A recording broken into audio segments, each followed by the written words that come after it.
This is for all you multi-talented, multitasking, multi-everything people out there. Take it away. Find your glory, write your story, fearless feet will carry you. Time you own it, take your moment, be a fire burning through. Hustling from night until morning, grinding it out, it won't be long. Feel your power, it's your hour, you inspire, you are strong. Enjoy your Zoa. No applause? You're all fired. Now that you've reached the stage in your life where quality television is important, Nubian TV is a black network that speaks to your lifestyle. Nubian TV is the world's first digital network devoted to the upscale and political lifestyles of black people. Nubian TV's programming includes politics, travel, fashion, food, automotive, arts and culture, civil rights, music, and more. Watch now on Amazon Fire TV, Roku, or watch globally at nubiantv.net. Nubian TV, it's what you want to watch.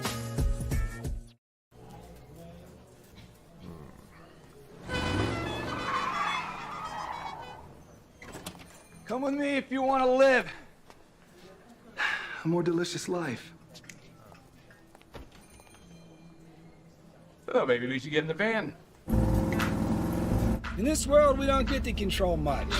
The past, male pattern baldness. Leggies. Got one right now. The urge to puff that bubble wrap. But there is one thing we do get to choose every single day: what we eat. Welcome to the Sonic Department of Research and Deliciousness. We have everything you want, didn't know you wanted, and some things you didn't know were possible. Because we believe if you're not having fun, you're not living free. So come on, let's live a little. Hey, good morning, America.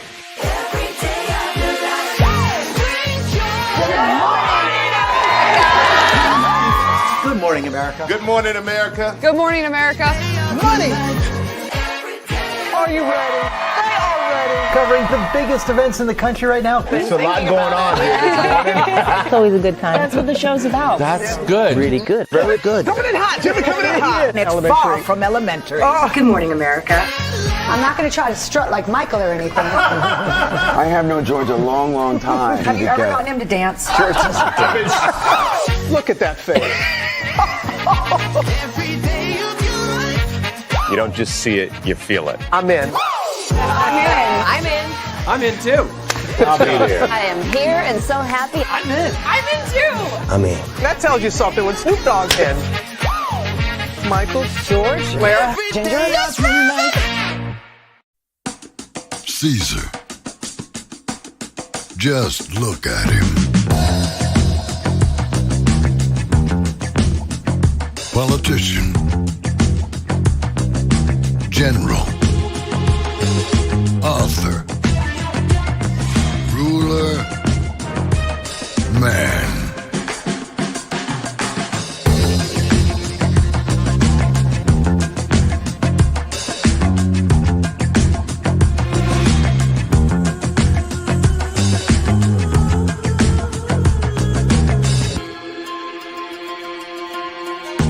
Legend has it, he's not only stared into the belly of the beast, he's had it for dinner.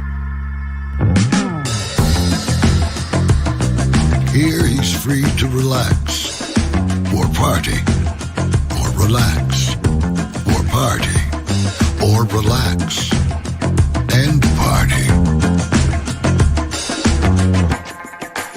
His is a world of opulence, excess, and the occasional impulse buy. Not one to rest on his laurels, he's famous for ushering in a new age of entertainment.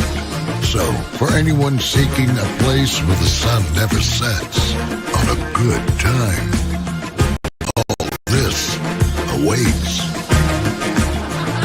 I am Caesar, and I approve this palace.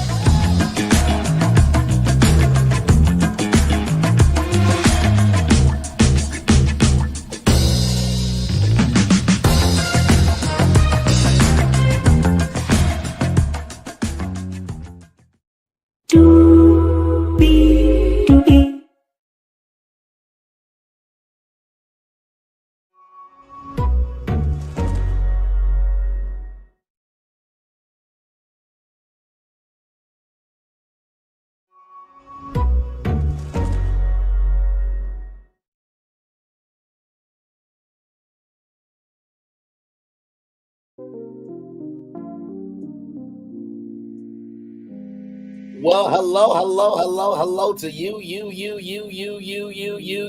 and you. Welcome in, everybody. Good morning, Culture James Hodge. Good morning, the network specialist. Good morning to each and every single one of you coming in. Oh, do we have a lot to talk about this morning? The first Friday of 2025. I was talking to the Onyx Collab last night, which I do weeknights at 10, 9 Central on Clubhouse. And I was saying to him, like, did this week even happen? Like, we were in 2024 and came into 2025 and it's already Friday. Like, is it just me that feels that way? Y'all let me know how y'all feel in the live chat. Because I'm like, I don't think this week happened, because how did we get to Friday this quick? There's usually a bit of lag time for you to feel that a week has happened. You know what I mean? But with all that being said, we have 1, 2, 3, 4, 5, 6, 7, 8 destinations for you this morning. And I'm going to kick it off with Melody Shari. If you don't know, she has unfollowed Carlos King. Don't know about the rest of the cast. And apparently Coleslaw talked to somebody, child. And I have thoughts. We'll talk. Shamsud Din Jabbar, the piece of ish that did that carnage in New Orleans. There's more information out on him. We will talk about that. Also, Matthew Liveisberger is the person that was in the Tesla truck, and when you hear what happened, I'm just gonna say trigger warning, everybody. I told y'all we'll have updates for y'all in the morning. I saw it was breaking Thursday night, but y'all know how I roll. I like to at least breathe before we go to those destinations that may be a little bit of a higher energy in terms of coverage, because we cover real things over here. So I respect my audience. Hey, Shirley, welcome in. I respect my audience. I respect my audience emotions, but most of all, I respect my audience's time, energy, and commitment to going on tour with me. So I wanted to at least have a day to breathe with that. Apple's going to have to pay some big money, and Tokyo Toni might actually be right. I will tell you how. I'm like, wait, I know y'all rather like, wait, but Tokyo Toni's right about something. I know Peggy's twin sister, Tokyo Toni, might be right about something. We'll talk about that. Humanity could be at stake. There is an article that scientists gave a prediction that by 2025, something will happen. We're going to talk about that. By the way, speaking of humanity, we're going to talk about kissing this morning and the benefits of the kissers. So if you've been kissing, you should get in here to hear these benefits. Katt Williams may be back with Shannon Sharp. I have the intel for you there. And then GloRilla will be down south with some HBCU bands and Nick Cannon. And one of those bands is the University of Arkansas at Pine Bluff, home of the mighty Golden Line. So with that being said, higher is way and low is available. But either way, we are live on tour. Let me take down this iconic intro here. You see the virtual tour background. Yes, you do. You hear that virtual tour music. Yes, you do. One thing to know, and two things for sure. Now, over here on this channel, a lot happens early. Roll it. It's a new morning for America's family. Sun's coming up, so make it all that it can be. You know a lot happens early. I'm Harry Smith. I'm Julie Chen. I'm Maggie Rodriguez. Morning everywhere. Come on, get up. I'm Russ Mitchell. And I'm Dave Price. And it's a little early for this. Now this for America's family. Sun's coming up, so make it all that it can be. You know a lot happens early. Every day's good when you start living right. But I'm whenever you start the daylight. A lot happens early. Can you feel it? And I say, good morning, everybody. Are you girls ready for the Jonas Brothers? We have an early show exclusive. Yes. A lot happens early. Dirty. Early. A lot happens Early. The Early Show, weekday mornings on CBS. It's a new morning. This is Julie Chin Move as it is a new morning to Russ Mitchell, Dave Price, Harry Smith, Maggie Rodriguez. You're right on this channel a lot. Happens early. Good morning, everybody. Glad to have all of you here in the building. We got 8 destinations for y'all. Let's get to again doing what we do because it's time to go on tour. So we're going to kick it off with Melody Shari Rogers, or Melody Shari Lee, if you roll that way. It's a joke. People calm down. So Melody has unfollowed Carlos King. Now, here's my thoughts on this. Are y'all really surprised? Like Melody even said, why are y'all surprised by what's happening, right? Because y'all remember at the Reality with the King live podcast taping that Carlos King said that he was going to put out after the season premiere, but he never did that, right? I was about to say he never really did that, but he never did that, right? And when Melody said that Carlos wasn't really considerate about what was going on, and Carlos said he had no idea about, what Martell was doing, right? And he had Carlos had the black audacity, black proxy, black imagination, be like, don't talk about my staff and my crew who leave their homes and their families and everything in between to come and film this show. Y'all remember that, right? So why are y'all surprised that she unfollowed Carlos King? Like, everything that is being confirmed has already been confirmed, right?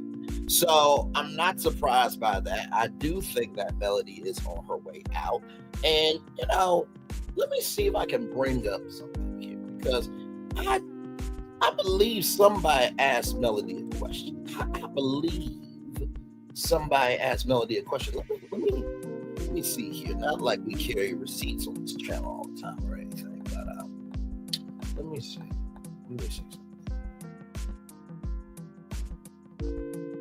Give me one moment, y'all, because I just want to see something.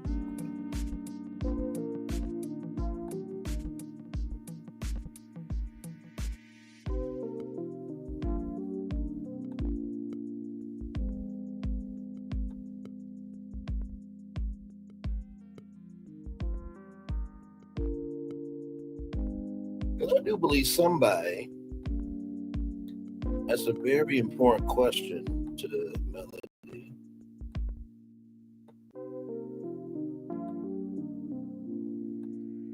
Right here, y'all. Let's look at this clip right here real quickly. Let's look here.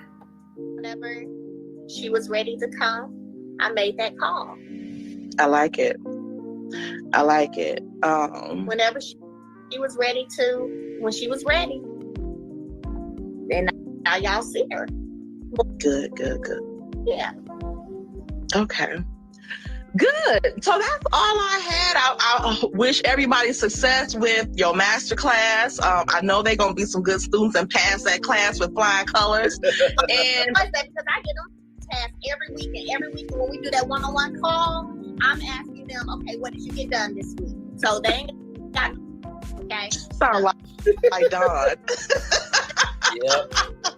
Now, one thing I don't play when it comes to teaching. I don't play when it comes to my students. As a matter of fact, I'm going to post this in a minute. One of my students, I just saw a message in my hidden kind of area of DMs. Anyway, wrote me and said, you taught me 7th or 8th grade, and was like, wow, I can't believe how far you've gone. You were such an amazing That goes to show how deep teachers are and how impactful they are. But I'll play. They deserve to be paid more than they're getting paid now. Regular benefits. Get them together, Mel. But good luck with your classes and everything else. I still got to order my t-shirts, so I'll order that too. And hey, Mama Bear, happy holidays. Happy holidays, Merry Christmas. My way, shout out to all of that good stuff, okay? All of it. You too. Everything. Bye. Bye. I love it. All right, y'all. All right, Let's somebody's see, about to come up here today with is Melody. for you guys, honey.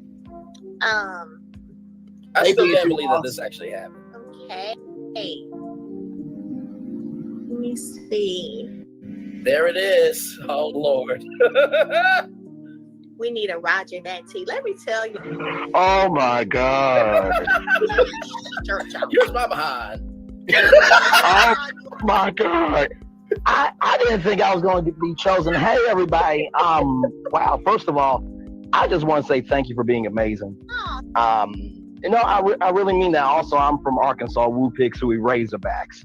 I think my biggest question for you all good, being Ross, all good, is having done this for 6 seasons, going on 7 seasons, do you feel at some point in time with Nubian TV, with everything that's going on, do you feel that there will be a point in time where you will want to leave because you know there's fire waiting for you? Because at some point in time with 7th Avenue, honestly, you can go on Shark Tank and get with Damon John and just make this thing drop. So how do you feel about that? I feel like whatever doors that God opens for me that I'm supposed to walk through, I will walk through. Whatever, I say this all the time, whatever is meant for you is for you. And just like God said, go whenever it is to move, I'll move. And that's not based on anybody else's feelings, anybody else's thoughts, anybody else think I should do. That's why I always say it's so important to be in tune yourself, because if you listen to what everybody else says and everybody else, you miss out on where you're supposed to be when you're supposed to be there. You know what I'm saying? So with Nubian, I'm doing the things that I'm supposed to do as it pertains to that. Got a new show dropping in January that I produce. It's, I'm doing the things I'm doing over there. Understood. But I'm still also doing the things that I'm doing over here too. Man. And until something says differently, then that's what I'll be doing. I receive that. Well, I wanted to come up here and just say thank you. Everybody in the chat, y'all overwhelm me with the love and so go ahead, Mel. Your hands. They say Arkansas is in the house. Listen. And also too, we talk in the DM, and like I said, anytime you need me for Nubian TV or anything, I actually I said to Don Michelle an idea that I think would be amazing is the 7th Avenue HBCU collection, where you get the HBCU colors in the smells, and then that can be a 7th Avenue HBCU scholarship. Come on. Because just imagine how many people at Alabama A&M would love that. So if you need me for anything at all, just let me know. Love you, Mel. Can I take a screenshot? Because I would love to post this on the YouTube channel. Listen. All right.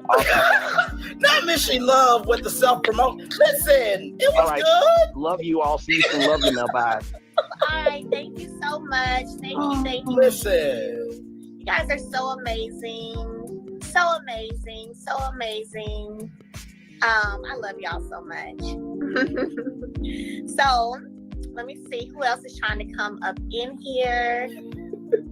I love y'all so much. I'm giving y'all some time today. Listen.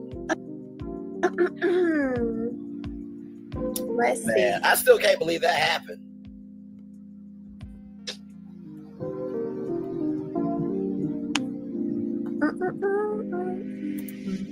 Wait for it. Hey, I just accepted someone else. Yeah, those were some great ideas, right? Listen. Boom! Now, I don't know if y'all remember that live, but I'm going to repeat my 5 motherfucking ass statements. By the time season 7 comes on TV, it's going to be season 8 on YouTube. Okay? There's something coming down the line that ain't nobody know about. Social media and the show are about to clash in a way that we've never seen. That final season that season poster looked like a final season poster, and all will be revealed. That phrase was not chosen by accident. And I asked Melody, she got Nubian TV, she got 7th Avenue Beauty, she can go on Shark Tank, and she really could make it drop. Because FUBU Beauty would be amazing with Melody Shari, because FUBU already has clothing and everything else, but they don't have a beauty line. Pay attention. Pay attention. Pay attention. Pay attention. Pay attention. If you understand the moves being made behind the scenes, you'll understand what you're seeing in front of you. Now, y'all can do what y'all want to do, but Melody did say that she is going to do what she needs to do until something tells her something different. And now she's unfollowed Carlos King. I'm going to take this down for 1 second. Are we really doing this? Are we really doing this? Now, I know I ain't no Queen Sheba. I know I ain't no Trick Chat. I know I ain't no DeSilva Zoo. I know I'm not any of the big messengers that y'all embrace. But I am that one messenger that has never cried wolf, and it has not been a wolf. And that doesn't mean that those of the content creators have not done that. So don't get that fucking twisted for one damn second. But those 5 statements have been said for more than a year. And that clip, y'all can do what y'all want to do.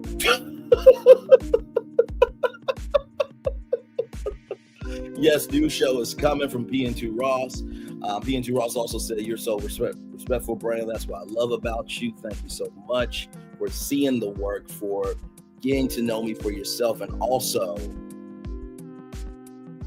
staying here to see that consistency." Because like I said before, there's a lot of people missing out on a lot of great blessings because of somebody else's perspective of that person. Thank you, the network specialist. Shout out to you, sister. Had a not ruined everything. That would give you your chance. It may still. I agree with that. You said that, Brandon. It's coming to pass. Absolutely.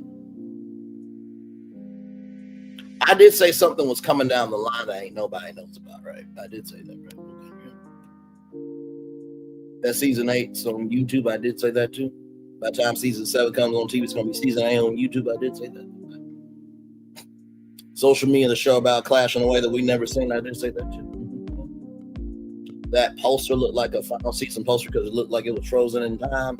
I did say that too. Okay. And all will be revealed. Was not chosen by accident. And then Melody said the year of revelation. And then she said that to me on that Instagram live. Yeah. And y'all really surprised about Melody unfollowing Carlos King. Okay. All right. You know what? If y'all surprised, I'm surprised right along with you. Not. And by the way, y'all, remember when everybody said, right, when Martell did what he did of, trying to negotiate the children's pain, so that way, they could be on TV, and how he could start Melody on a date, and how, there was a photo, and guess what? Revenge can be photos for you fucking idiots on the other side who brains didn't develop after the age of 26. But some of y'all parents had y'all on accident. It was supposed to be a one-night stand, and then they created this spawn that need to be under a recall. Because some of y'all, woo, thank God we ain't family. See, sometimes you just need to take a mental inventory of how really blessed you are. Because some of y'all, woo, shit. Ooh, as I come and go, Jesus be a hey, protection. I'm not gonna be a fence. Jesus be a fence. Be a fence right now.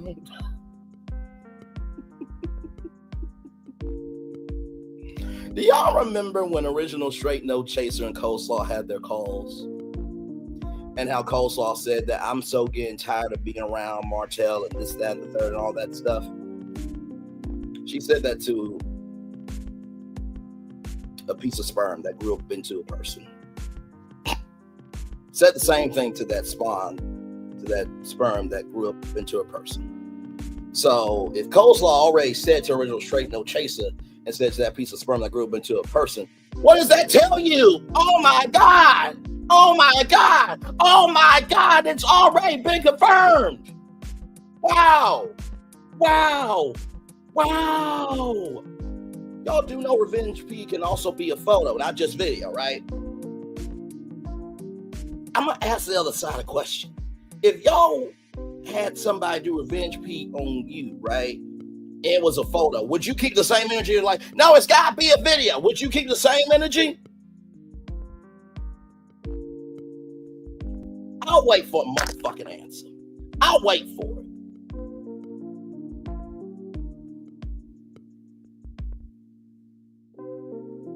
I'll wait for it. I will wait for it. Just like it ain't cool for a content creator to call CPS on somebody and their child. Let's not forget that. Let's not forget that. Let's not forget that.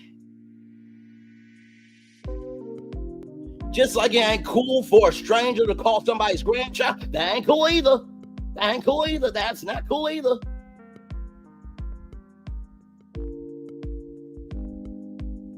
But yet, Revenge P, y'all believe it can't be a photo though?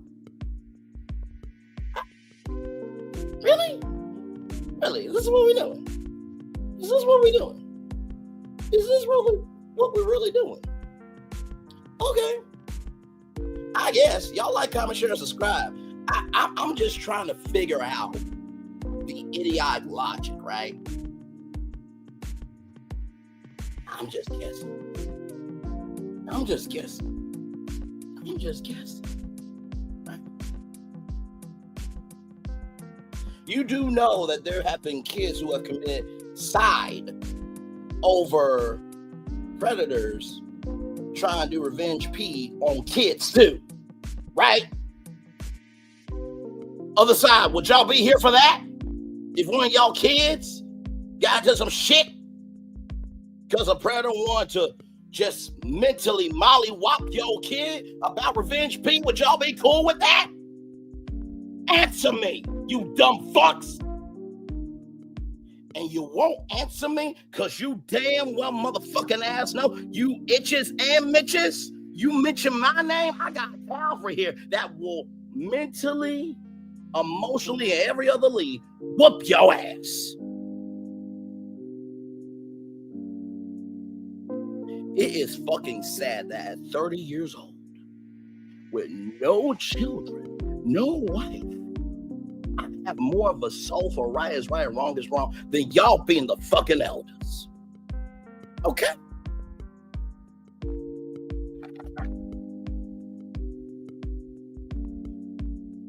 By the way, didn't everybody say that Melody had the right to leave Martell? And then Coleslaw tells that piece of sperm that grew up into a person the same thing. Oh my God, the content creators confirmed that before. What? Are you shocked?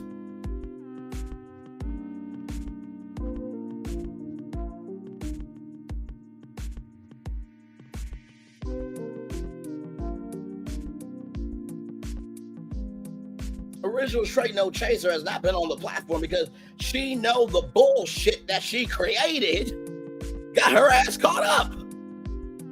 And that piece of sperm that grew up into a person, I'ma just say it.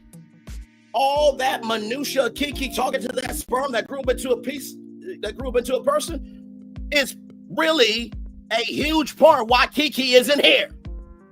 And what of it? But then when she passes away, you want to have sympathy, prayers, and thoughts for the family. If I were you, I would take that Leave Me Alone song the fuck down off of your channel. Because you got the black dazzle, black proxy, and black imagination to walk around here thinking that anybody will want to come to your broken down loft. Child, there is no sunshine outside of your loft. Because you know why? It's gray outside, like your fucking auntie. Her mama named her last name Gray because she don't bring no sunshine. And there's no opulence to your loft, you dumb fuck. Because let's review.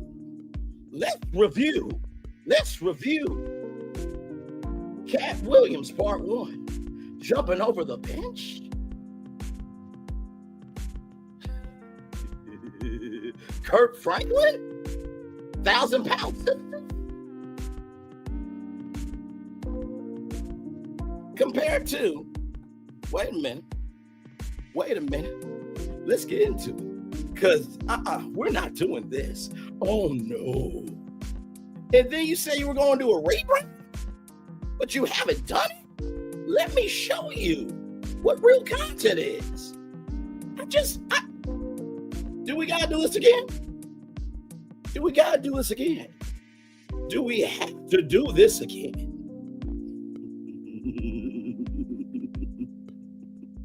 I'm just asking a question here.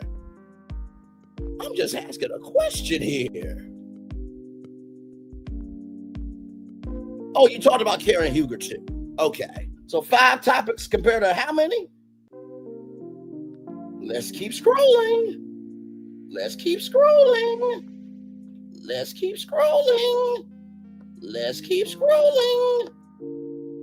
I'm just asking a question.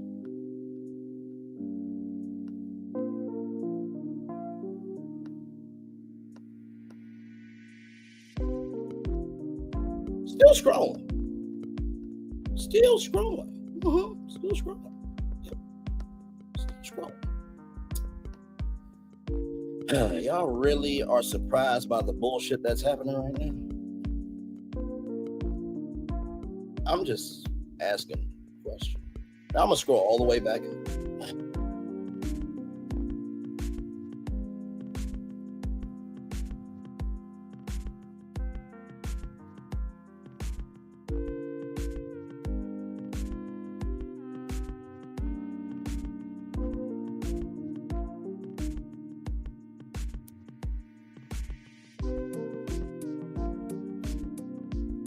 I don't think we really want to do this.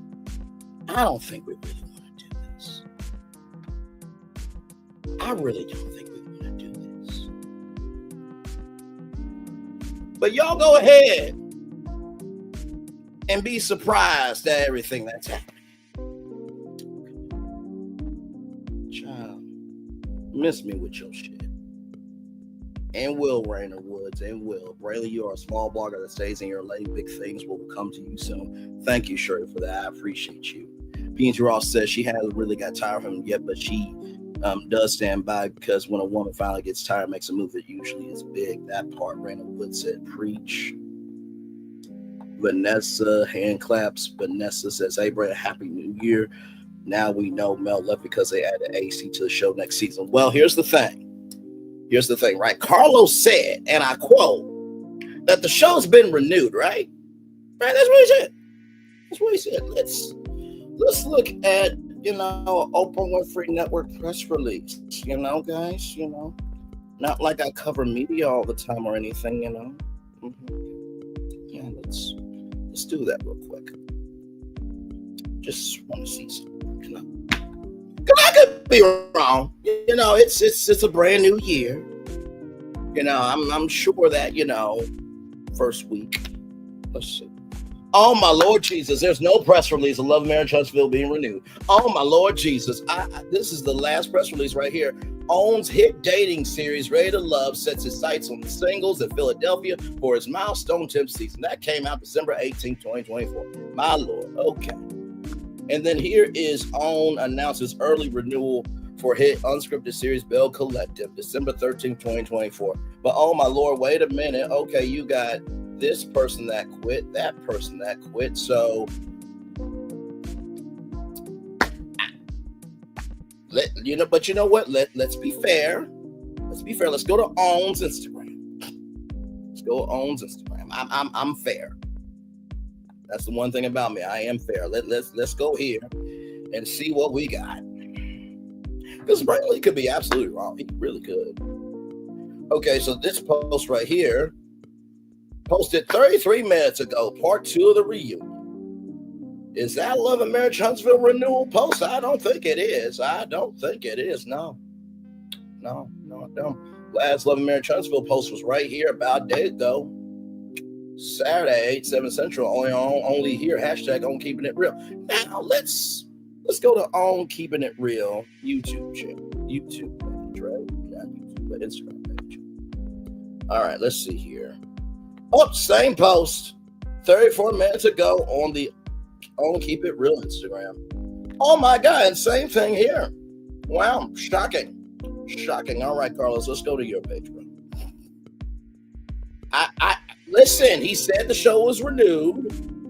I'm just asking questions.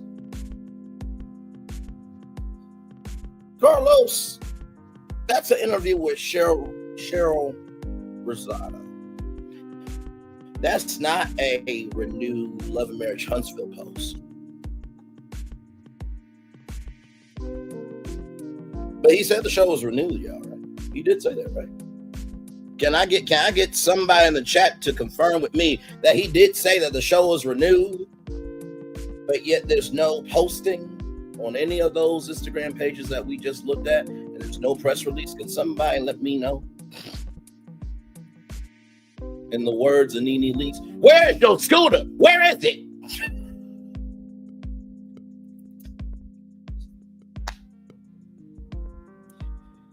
My Lord Jesus,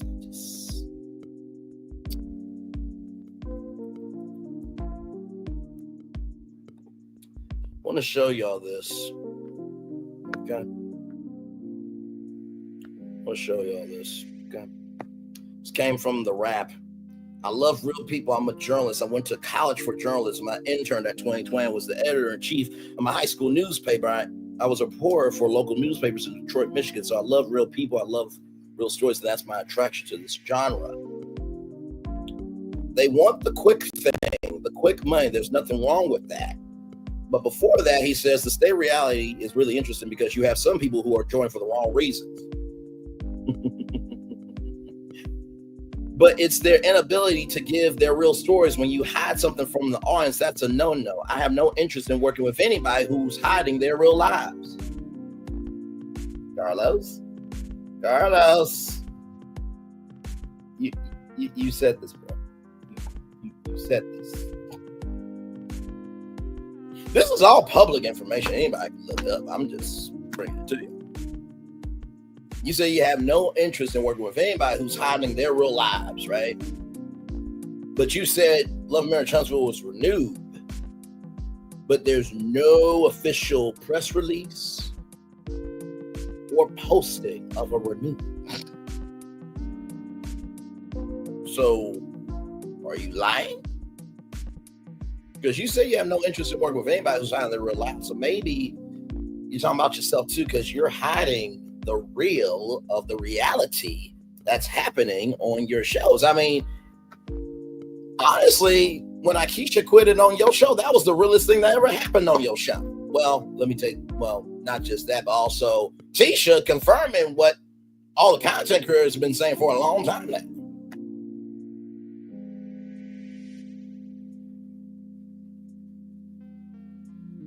Dustin, who is dry, boring, and honestly, good Lord Jesus, I mean, no matter how much sugar you add to the Kool-Aid, it still tastes like shit. Even he talked about what happened that weekend. And had he not talked about it, you weren't going to say shit. But you said when you had something from the audience, that's a no-no. You said that, Carlos. You said that. You said that. Right here, the audience is much savvier. They can spot a fake, they can spot a thirsty person, honey, and they're like, no ma'am, you're thirsty, we don't like you. And it's funny because when I'm casting for my shows, I always tell people it's okay to be thirsty, don't be dehydrated, it's okay to want it. And you're concerned about the authenticity, you are concerned about the intention. Sir, you do realize you said this, right? You said this. You actually said this in a public article on the biggest Hollywood publications in the industry, The Wrap.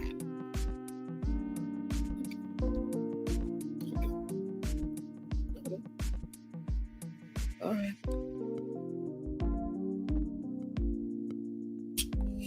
Deadline, and then we're going to roll on, y'all, because listen.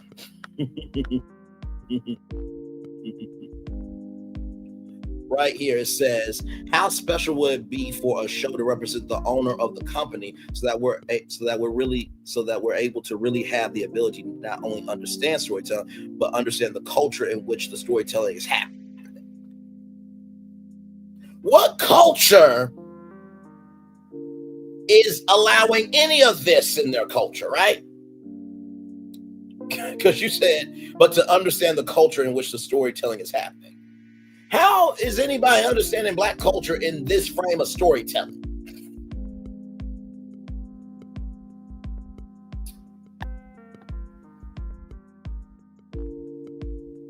My secret sauce is the fact that my shows represent me, my family, and my background. So ratchetness, brokenness, and tavern behavior is what you and your family and your background is about, right?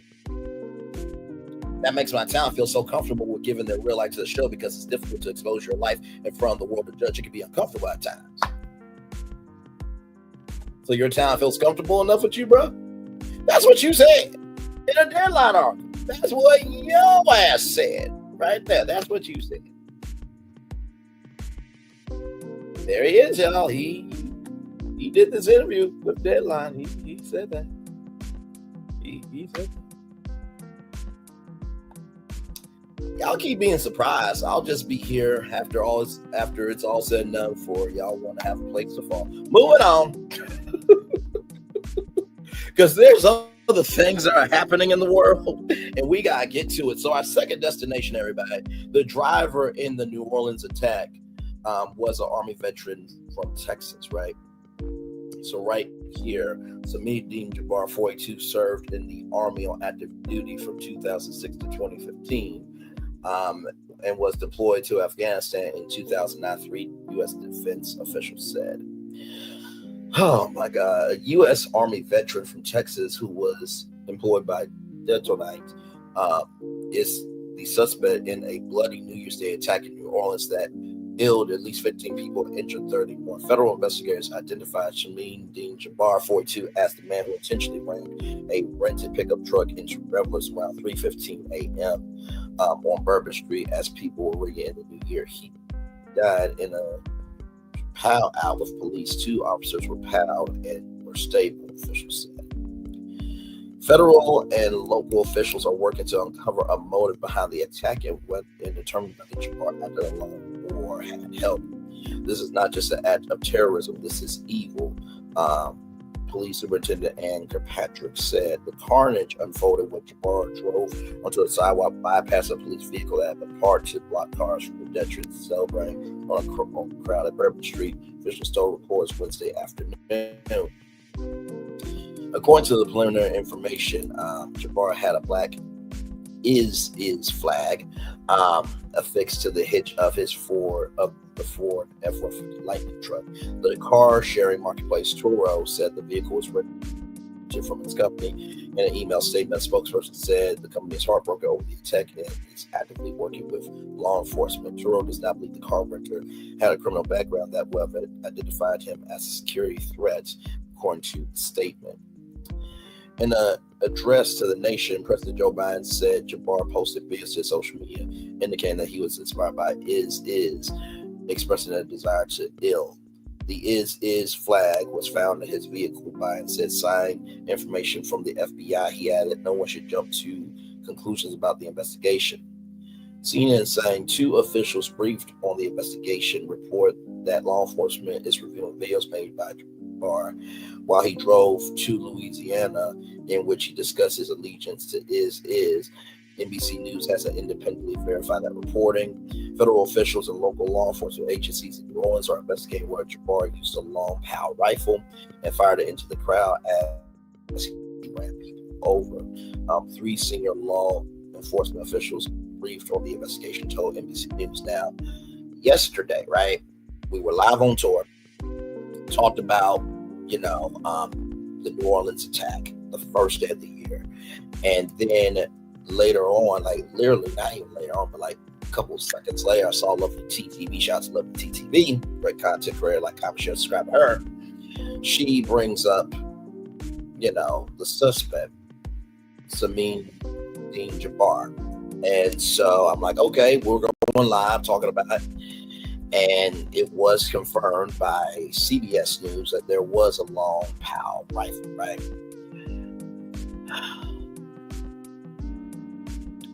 This is the thing that people do not get about this thing called life. There's an equal opposite reaction, input, output, the law of attraction, right?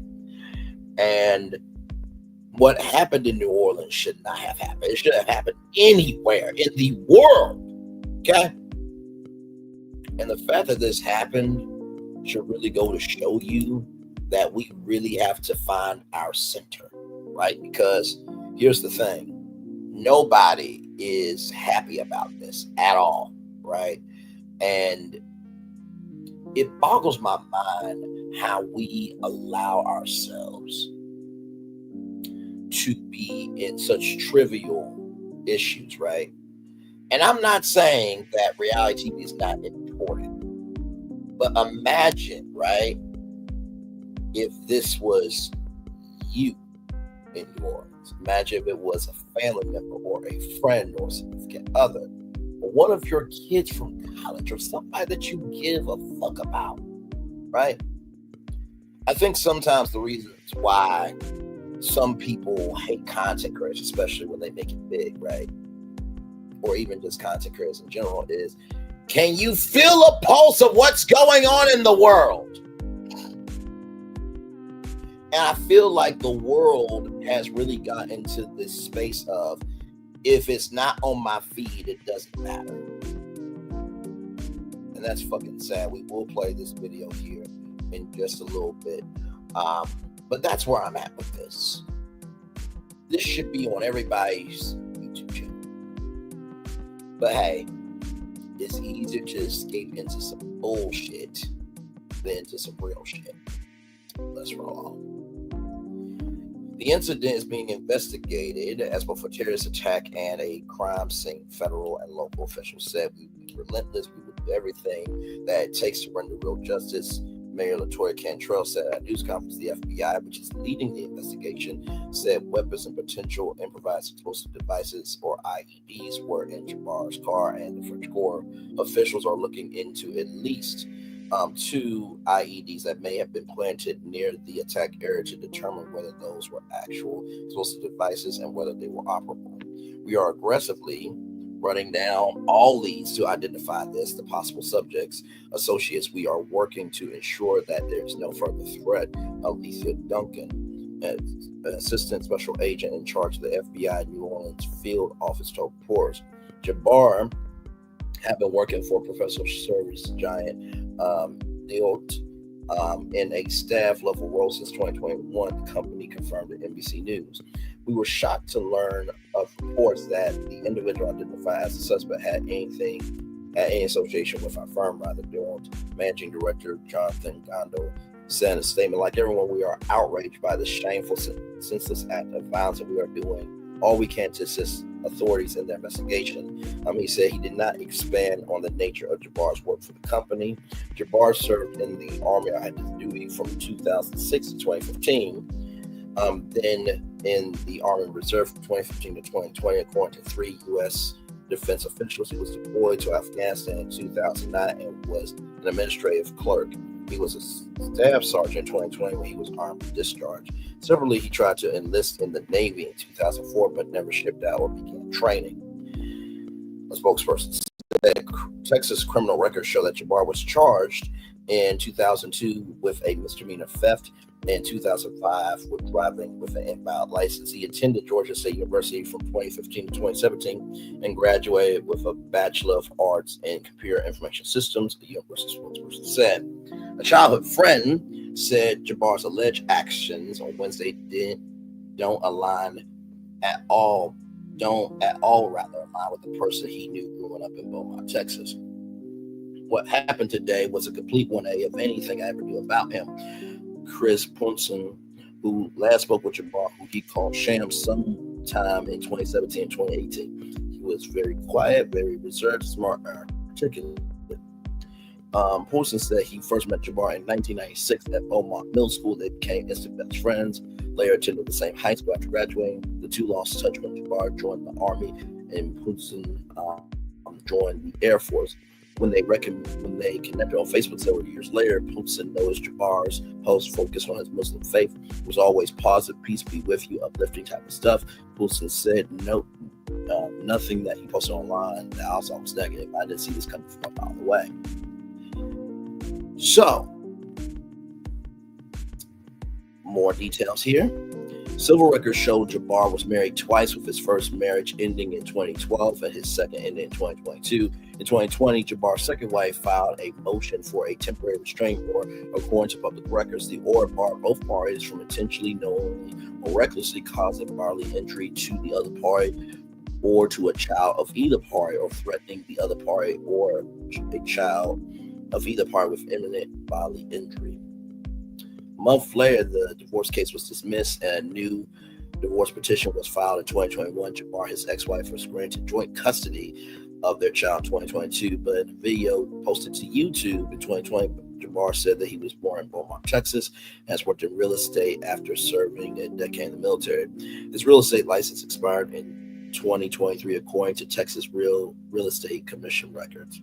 A woman who has identified herself as Jabbar's sister-in-law asked not to be named, as relatives in Texas were in shock when they heard the news. It makes no sense. She said, he was the nicest person I've ever known. I really don't know what happened. She added, he was a good man. He takes care of his children and everything. She said some family members were heading to Texas, was heading from Texas rather to New Orleans. Now, I want to bring this up because, okay. So, like I said, this is completely wrong. Now, I want to give y'all a trigger warning. Okay, because that was the information at that time, right? This is a trigger warning. This comes to us from The Independent, which is a UK publication. It says here, disturbing footage of suspect threatening to ill his family.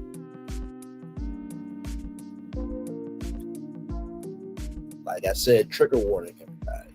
Disturbing footage of suspect threatening to ill his family. Investigators are reviewing a series of disturbing footage where the suspect revealed plans to ill his family and proclaimed his support for is riots confirmed at the press conference. The footage was filmed at night while the suspect was driving from his home in Houston to New Orleans. Videos were timestamped at 1:29 a.m. and then 3:02 a.m. On January 1st, right? I said in the footage, Jabbar explained how he originally planned to harm his family and friends, but worried the news headlines would not focus on the war between believers and disbelievers.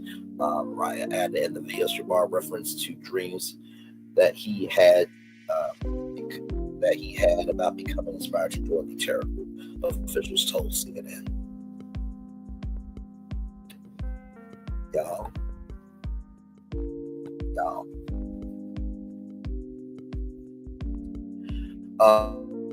Shirley says, I'm from Louisiana.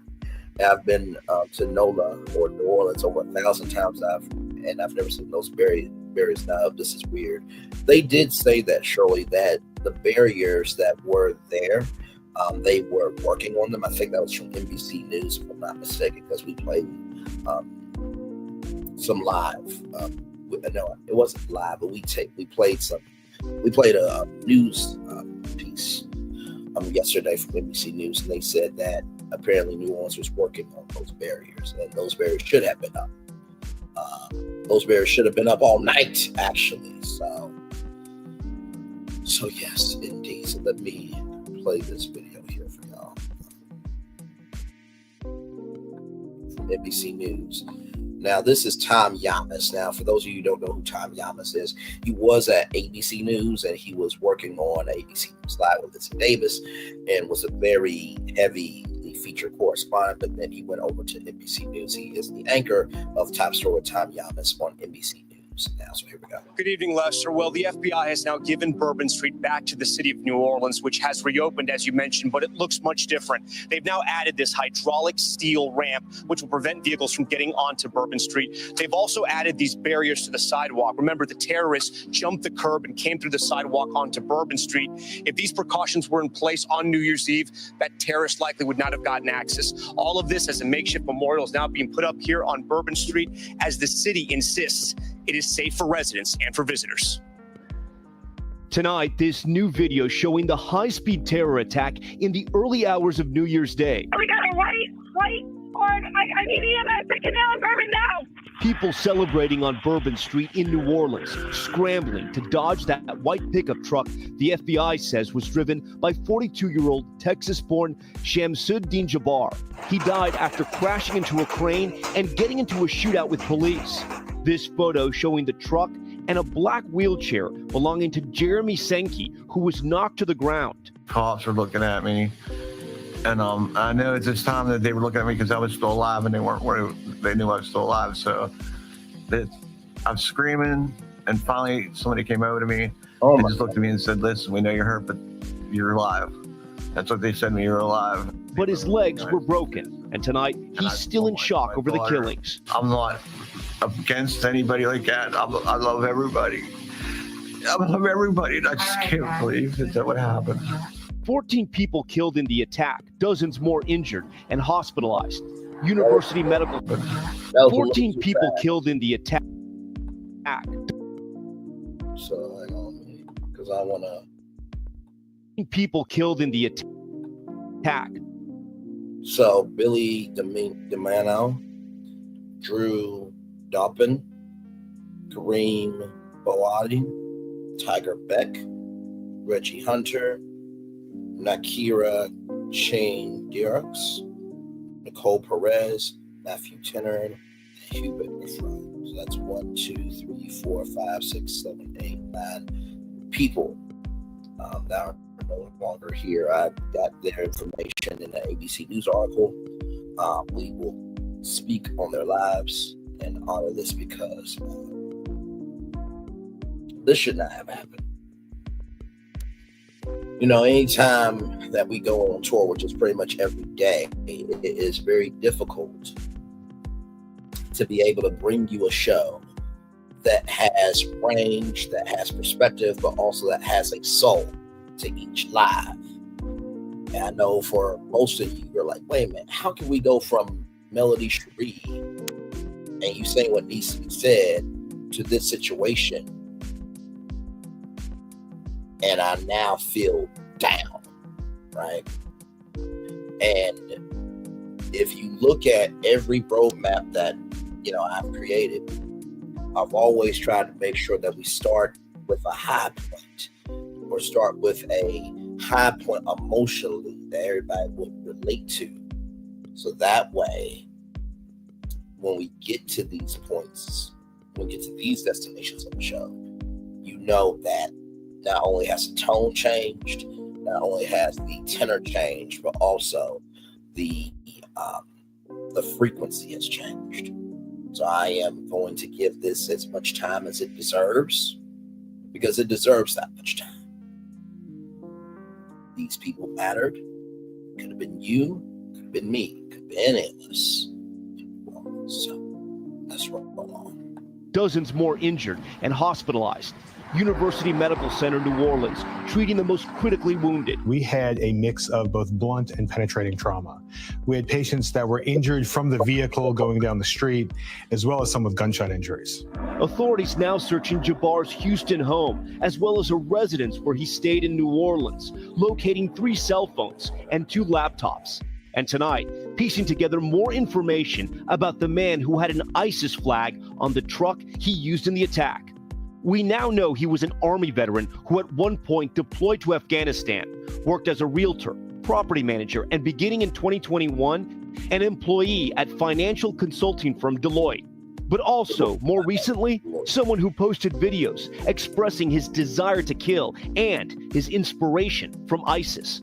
5 videos the FBI says posted to Facebook in the moments before his deadly rampage. In the first video, Jabbar explains he originally planned to harm his family and friends, but was concerned the news headlines would not focus on the, quote, war between the believers and the disbelievers. In this YouTube video posted 4 years ago, Jabbar is seen promoting himself as a trustworthy real estate agent because of his time in the military. I spent 10 years as a human resources specialist and IT specialist, where I learned the meaning of great service. But he appeared to be struggling financially, going through a divorce several years ago. According to public records obtained by NBC News, he lost $28,000 with his business in 2021, owed $16,000 in credit card debt, and wrote to a divorce lawyer in 2022 saying, "I cannot afford the house payment. It is past due in excess of $27,000 and in danger of foreclosure if we delay settling the divorce."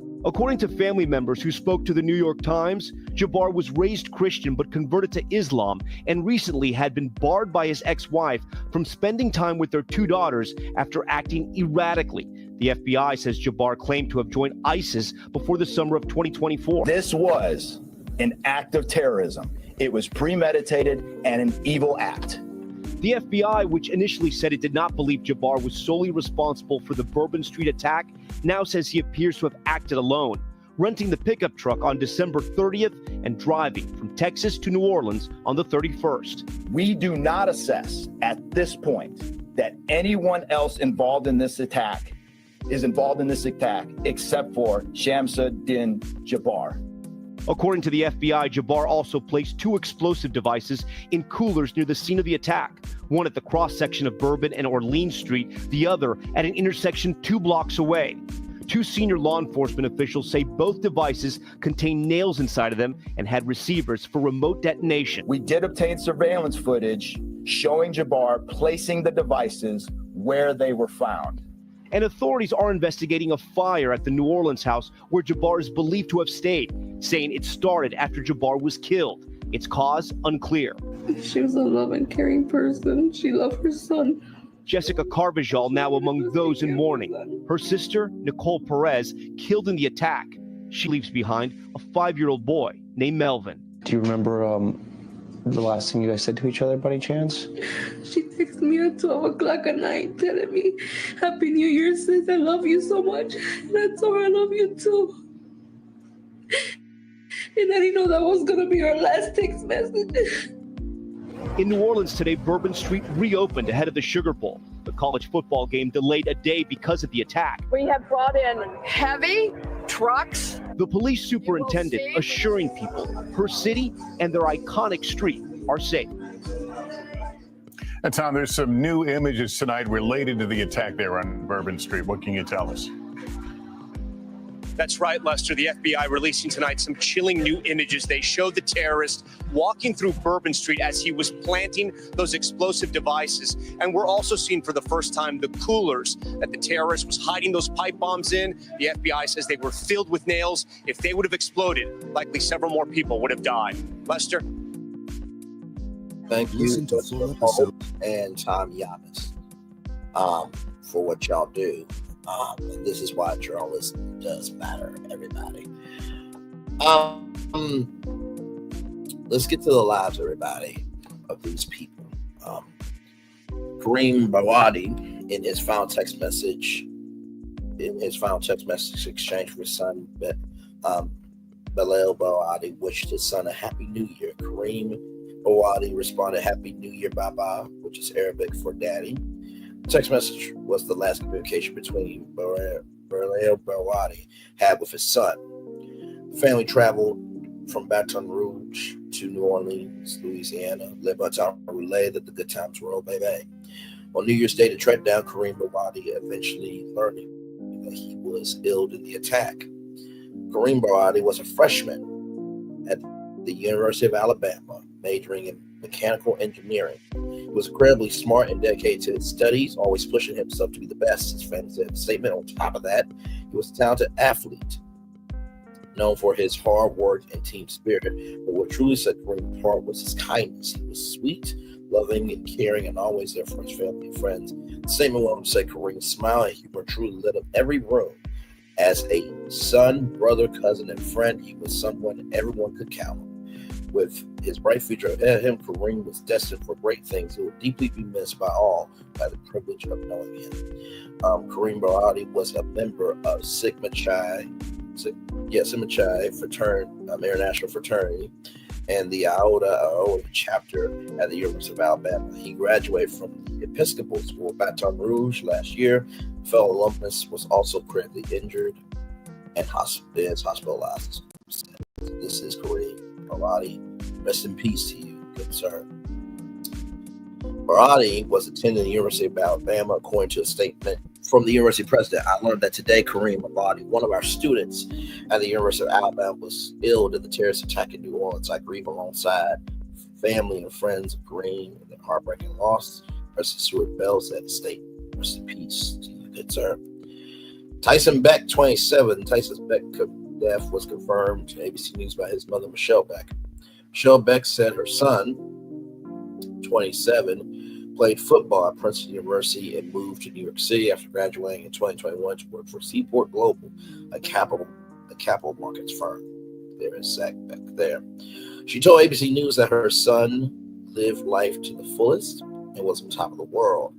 She said her son was in Louisiana for a long weekend of hunting and fishing, doing his favorite activities with college friends from Princeton.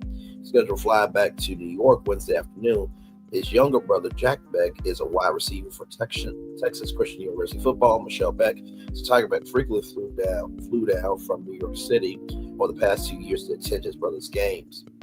In a statement to ABC News, Princeton football coach Bob Surace described Tiger Beck as a ferocious competitor with endless energy, a beloved teammate, and a caring friend. Rest in peace to Tiger Beck.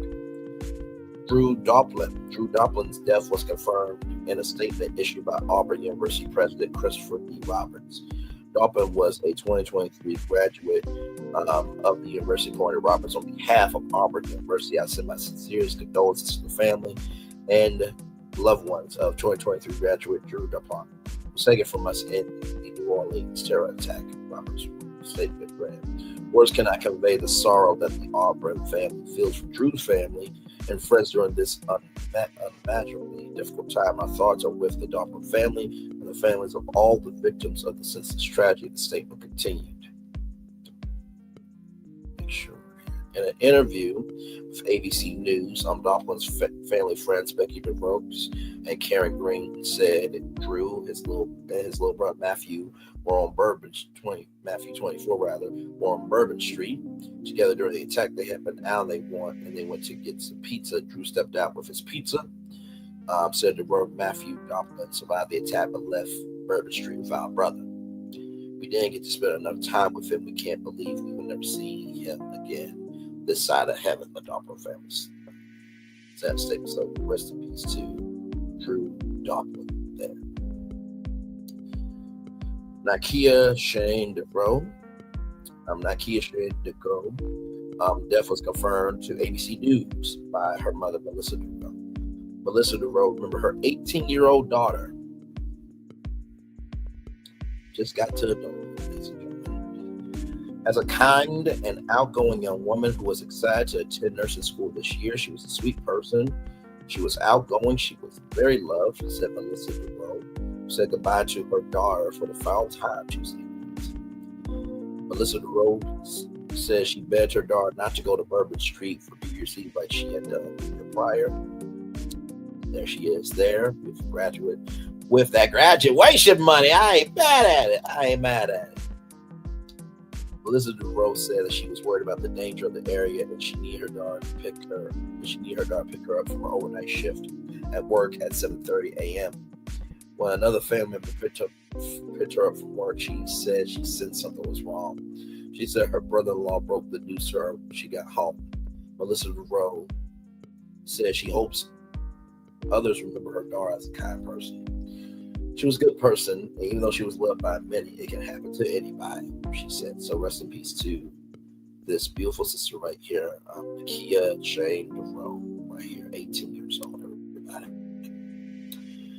Billy DeMaio, 25. Billy DeMaio is being remembered by his former teammates and coworkers as a kind-hearted and hardworking young man. At Honda High School, Jabbar was a star lacrosse player who graduated in 2017. Billy was a remarkable young man on and off the field.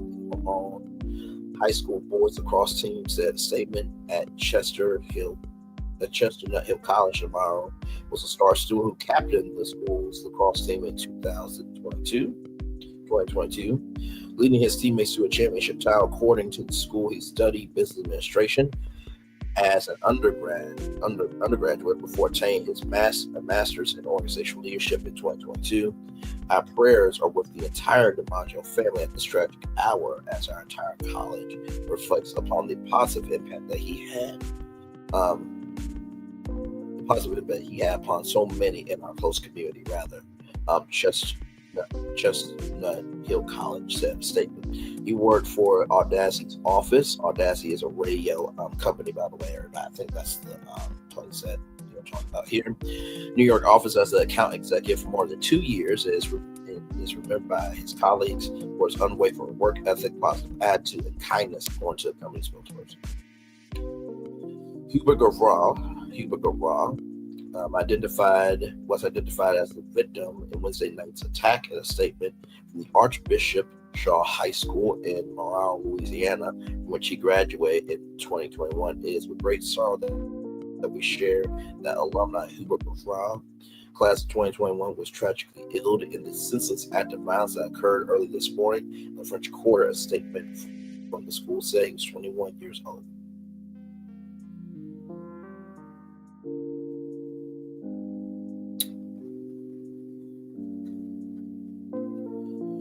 Rest in peace to Hubert Gavral. Reggie Hunter's death was confirmed by his first cousin, Cheryl Jackson. He did not deserve this. She told ABC News, Diane Machado, "It's senseless, it's cruel. I wish none of this had ever happened." There's Reggie Hunter right there. Jackson said Hunter, 37, leaves behind 2 sons, 11-year-old Layden Hunter and 18-month-old. Oh, my Lord Jesus.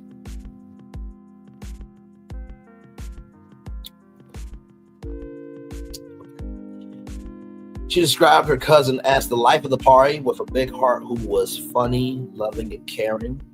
This hurts us different. This is hurting all of us differently on so many levels, she said.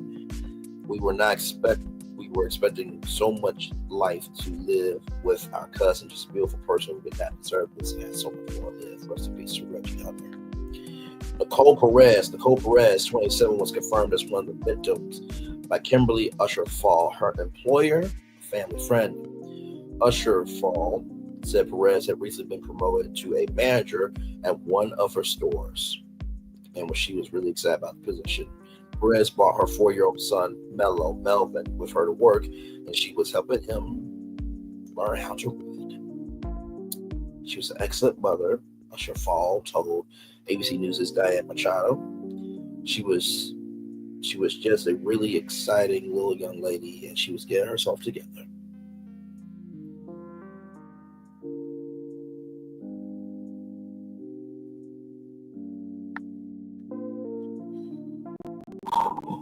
Usher Fall said Perez was out with her friends for New Year's Eve when she was struck by the truck. She was taken to University Hospital but succumbed to her injuries. Usher Fall had previously shared the news of Perez passing Wednesday morning on a GoFundMe page. She was so beautiful, full of life. Her son Mello is now without his mama. And we are without our friend and dedicated employee. I'm hoping to get some help for her burial expenses and to help her son with moving expenses, as he will need to transition to a new living situation.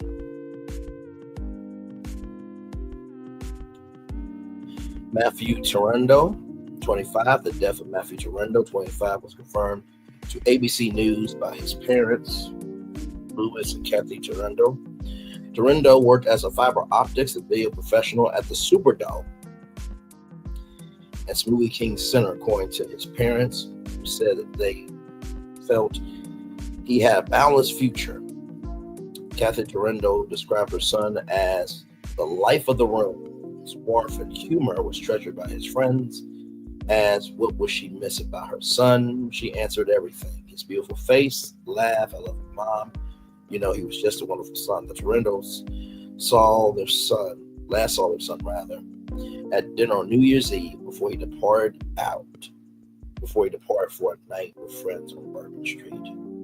There's Matthew Torendo there. They both had qualms about him staying out late on New Year's Eve, but all I did was just hug him and tell him, I love you, Happy New Year.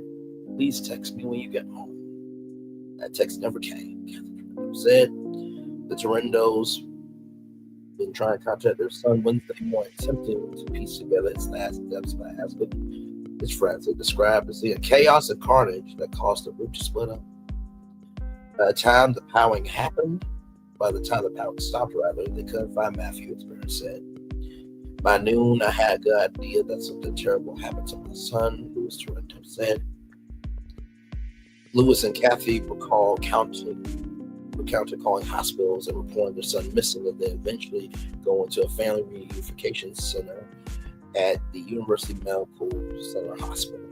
I heard parents screaming and crying this afternoon. This broke my heart. I think of that well that my mom did when her only brother, my uncle, passed away. I never heard my mom in that fashion. And I said to my mom, as long as I live, I never want to hear you well like that ever again. And I can't even recreate it for you because it is too triggering for me mentally. I can't handle a lot.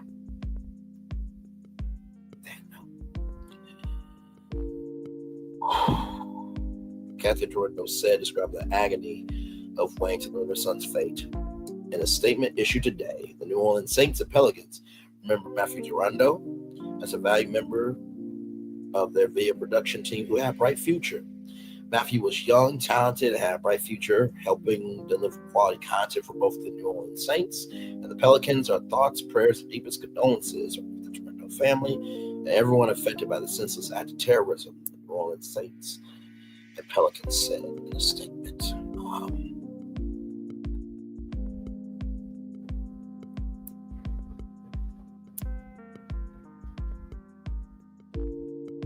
This is why I do this show. And I know that for this sector, they really could give two damn fucks or ish about real news. I also know that, lives are huge on YouTube. And, when all your lives that you are doing, that you just got started doing, is all reality gossip. Because that's all your brain cells can take in, and your brain can only think of that, and you can only move in that. It's going to be difficult when you try to showcase compassion, sympathy, or understanding because you're so narrow-minded. And that's to anybody. I mean, if you do not feel, see, and can have a sense of your soul dropping with this story, you're shit to me. Like I said, I know this sector is going to do what's going to do, but this story needs to be talked about. In my opinion, New Orleans dropped the ball due to all the high-profile activities, including the bowl game, the Sugar Bowl, which was aired last night. They did a they lowered the flags half staff. In the upcoming Super Bowl, we have to be ready, not getting ready. Absolutely. It's so sad that people have these mental breaks. The POW in Vegas was also of that. We are going to get to that here in just a minute. Now, this is just a video to confirm everything. And then we are going to take a mental break after the show. The Bourbon Street attacker was, quote, 100% inspired by ISIS. But how did Jabbar go from homegrown Texan to radicalized terrorist? Investigative reporter Jeremy Rogowski spent the day digging into his background and continues our team coverage now. Jeremy. Well, Mia, Louisiana Governor Jeff Landry says getting answers to questions like that is like trying to solve a jigsaw puzzle with 1,000 pieces. You've got to start sifting through those pieces. That's the task ahead as investigators unravel the life of Shamsud Din Jabbar, from the terror on Bourbon Street to his childhood in Beaumont. I'm just shocked. Where a high school classmate remembered him as well-spoken and smart. I mean, you just wouldn't think that he would do something like this. This is not how we knew Shamsud Din. A friend of the family, also floored by the news. I'd love to get my hands on whoever influenced him. After high school, records show Jabbar married and divorced 3 times, had at least 3 children, and served in the Army from 2007 to 2020. Leaving as a staff sergeant. I'm Shamsud Din Jabbar, property manager with Blue Metal Properties. The same year, Jabbar posted this YouTube video about a real estate career in Houston, a business he later reported a $28,000 loss, along with past due house payments of $27,000 he listed in divorce proceedings. In 2022, his wife accused Jabbar of excessive cash withdrawals, gifts to paramours, and unreasonable spending. Months later, records show he was evicted from an apartment in Cyprus. We are looking in everything in his life. The FBI executed a search warrant at Jabbar's latest home in North Harris County.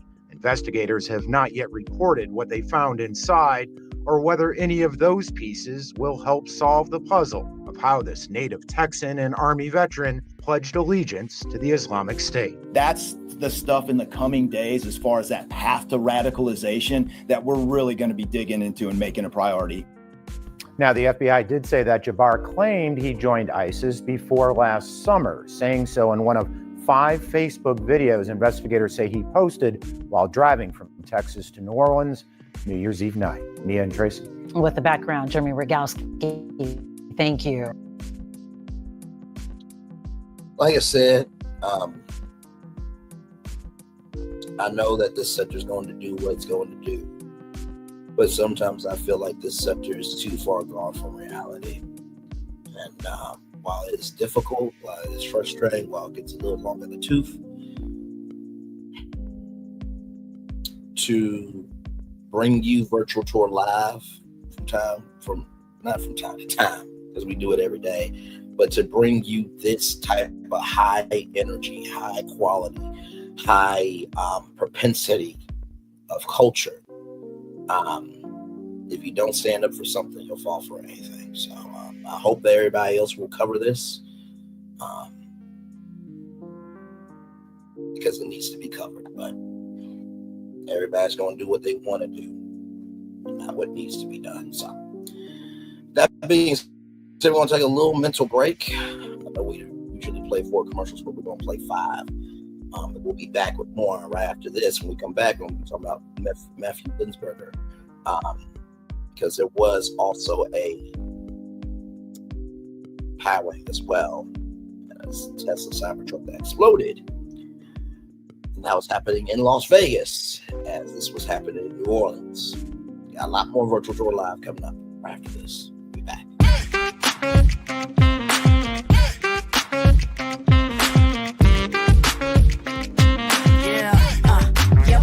All day.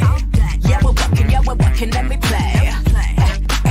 You know me, work real hard, now we're ready, let's play. Hey, hustle up, yeah. Ready, set, let's go, yeah. Hustle up, yeah. Ready, set, let's go. Turn it up, turn it up, turn it up, turn it up a little louder. Now get low, get low, get low, get low. Come on, drop it to the floor, yeah, drop it to the floor. Turn it up, turn it up, turn it up. Turn it up a little louder. Now get low, get low, get low, get low. Come on, drop it to the floor, yeah, drop it to the floor. Turn it up, turn it up, turn it up, turn it up a little louder. Now get low, get low, get low, get low. Come on, drop it to the floor, yeah, drop it to the floor. Turn it up, turn it up, turn it up, turn it up a little louder. Now get low, get low, get low, get low. Come on, drop it to the floor, yeah, drop it to the floor. Turn it up, turn it up, turn it up. Turn it up a little louder. For Ramirez, Wingstop's triple meal deal. 6 classics, 6 boneless, and 2 tenders with 2 dips and a large fry for just $17.99. Get yours delivered today at Wingstop, where flavor gets its wings. Welcome to Copeland's. Copeland's is not just some fancy place for your big night out. In fact, there's no occasion too big, or if you like, too small. Copeland's, there's always something good.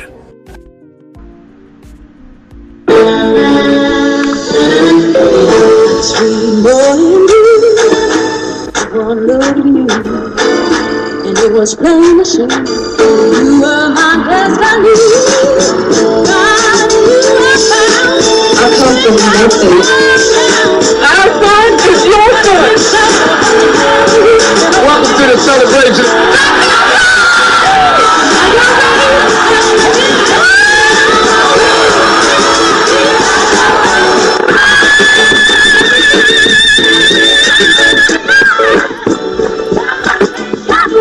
We all we got.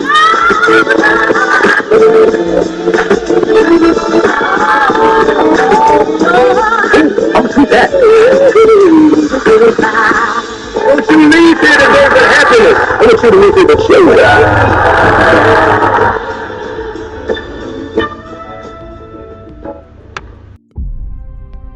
Open your eyes. Think of the one place you've always wanted to see.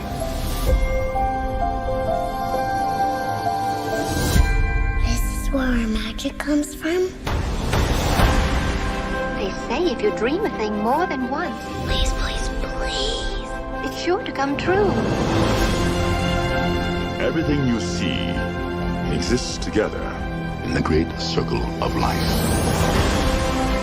There are stories about what happened. It's true. All of it. In every job that must be done, there is an element of fun. I told you she was tricky. Life is full of possibilities. What do you want to be remembered for? The world is in our hands, and we gotta do something with it. I just want to say a word of thanks to all the artists, the workers, and all of you. The young and the young in heart. You helped make this dream come true.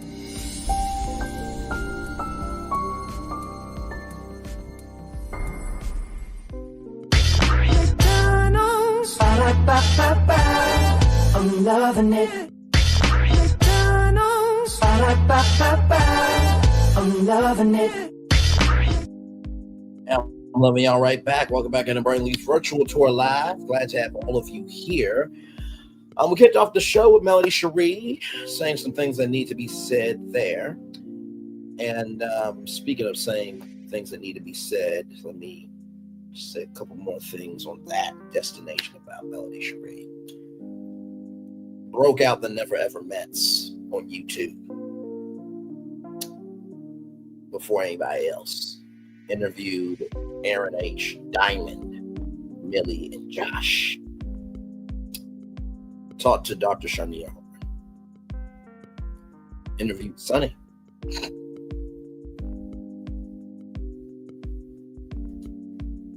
You know, I truly do believe that the beginning, middle, end of the day, it is the idiots with the most confidence that get the most publicity.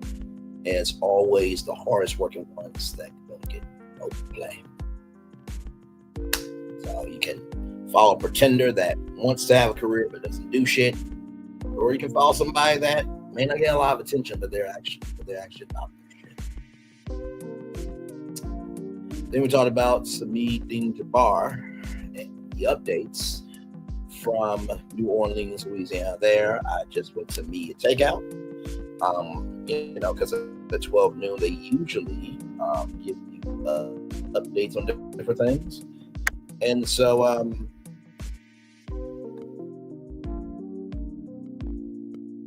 I just saw this. Now, I've not forgotten that he's black, okay? He was absolutely a black man. That is a black man. But also, too, just because he's a black man doesn't mean that's every black man in America. Every black man in the world, we are not going to do that to us. But from MediaTakeout.com, Shamsud Din Jabbar radicalized over hatred of black women. We have some new details on the New Orleans terrorist, Shamsud Din Jabbar, African-American man who is described by people who know him as having hatred towards black women.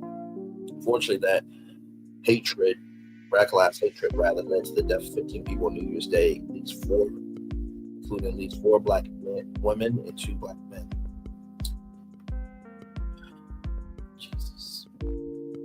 Jabbar, 42, in Houston, was a former military member and father of 3 children. He appears to have been married, divorced at least twice, and both times to black women. According to multiple people who knew Jabbar spoke on the website Reddit, Shamsud became radicalized by Islam after watching red pill videos on social media, which promoted becoming a masculine man and having control over women. One acquaintance explained he was obsessed with being called a king and having people refer to him as that. It was crazy talk. Another explained he was very anti-woman, especially anti-black women. That's what led to his radicalization opinion. So I just want to bring that up there.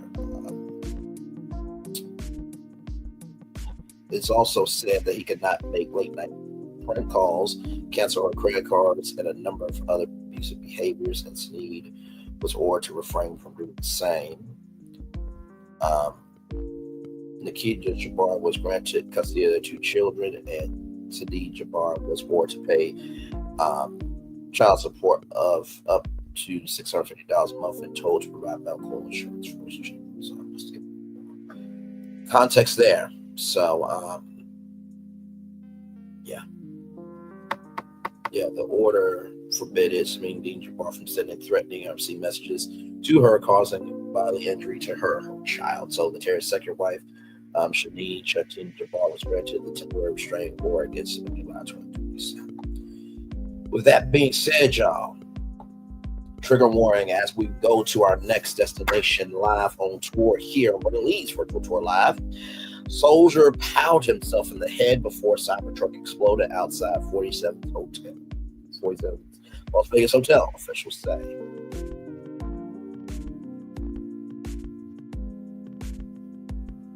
So right here, I think this is a video.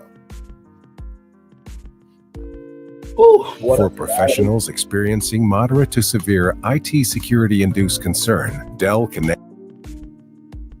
So there it is, the Tesla Cybertruck.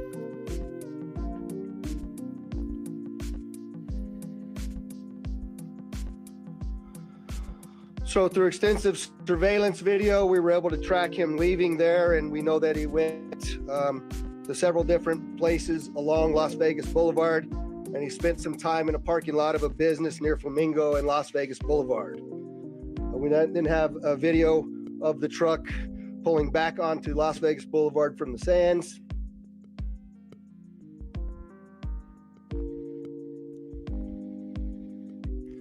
See that there? That's north on the boulevard from Sands at 8:39, where he then immediately heads to the Trump Hotel, pulls into the valet area, and as of course you all know, the explosion occurs within 17 seconds of his arrival at the valet. Yeah. Why do people donate blood? That was my first time seeing that truck exploding.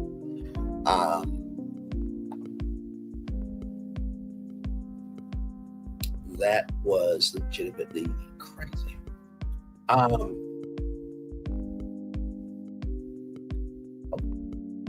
Okay.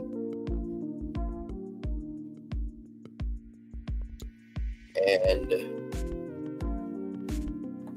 of course, Elon Musk had some comments to say on the truck. Also, something else happened too. We'll talk about that here in just a minute, but we'll see if we can watch that video one more time, because that was my first time ever seeing that. And I do know about the Fulton, California plane crash, and we will get to that as well. I did put it on the destination roadmap this morning, but we will talk about that as well. There's a lot going on in the world, for sure. So, one more time. Why do people donate blood? The benefits are endless, and the facts are undeniable. The need. I mean, it's just the lead up, you know what I mean, to this. That's crazy for me. I mean, just my lord. So through extensive surveillance video, we were able to track him leaving there, and we know that he went to several different places along Las Vegas Boulevard, and he spent some time in a parking lot of a business near Flamingo and Las Vegas Boulevard. We didn't have a video of the truck pulling back onto Las Vegas Boulevard from the sands. Right there, y'all, is the truck right here. See that there? That's north on the boulevard from Sands at 8:39, where he then immediately heads to the Trump Hotel, pulls into the valet area, and as of course you all know, the explosion occurs within 17 seconds of his arrival at the. Yeah, that is the explosion, ladies and gentlemen. And that was fully engulfed. Like there was no way to survive that. Of his arrival at the valet. So with that being said, let's roll on. Woo, the highly decorated Army soldier inside a Tesla Cybertruck packed with fireworks that exploded outside of 47th International Hotel in Las Vegas pounded himself in the head just before detonation, authorities said Thursday. The explosion caused minor injuries to 7 people, virtually no damage to the hotel. Clark County Sheriff Kevin McCall said Matthew Liveisberger, 37-year-old Green Beret, likely planned a more damaging attack, but the steel vehicle absorbed much of the force from the crudely built explosive. Okay, listen. Just because it's made of steel that absorbed, much of the force from the crudely built explosive, that is still Elon's shit truck. Okay? Not gonna get that twisted for a damn thing. If you don't know about Tesla, robots have attacked people. The hood has popped up where you can't see anything, and the gas pedal was floored down on the back, and people could not stop the car. So no, that's Elon's piece of shit Cybertruck. Just give me a buck. The damage from the blast was mostly limited to the interior of the truck because the explosion vented out and it didn't hit the 47 hotel doors just a few feet away. Level of sophistication is not what we would expect from an individual with this type of military experience, said Kate Cooper, a special agent in charge of the Bureau of Alcohol, Tobacco, Firearms, and Explosives. Authorities are still working to determine a motive. It's not lost on us that's in front of the 47 billion that is a Tesla vehicle. We don't have information at this point that definitively tells us or suggests that this was because of this particular ideology, said Spencer Evans, the Las Vegas FBI special agent in charge. So here's a clip here. He was indeed in the United States Army. He was also a Green Beret operations sergeant who spent most of his time at Fort Carson, Colorado, and in Germany. I do still not have confirmation 100% that is the individual that was inside of our vehicle. A tremendous amount of substantial evidence to include he rented the Turo vehicle, the clearly obvious, which is the credit cards, the military identification. Wait a minute. Did y'all hear that? So 2 attacks on the same day, and they both got rented off of the Turo app. Moving on. The passport. Furthermore, as you'll see here in just a very short period of time, we tracked his movements from Colorado to Las Vegas, and in a number of the photographs that we were able to determine, he was the individual that was driving the vehicle. The individual had sustained a gunshot wound to the head prior to the detonation of the vehicle. It's not lost on us that it's in front of the Trump building, that it's a Tesla vehicle, but we don't have information at this point that definitively tells us or suggests it was because of this particular ideology.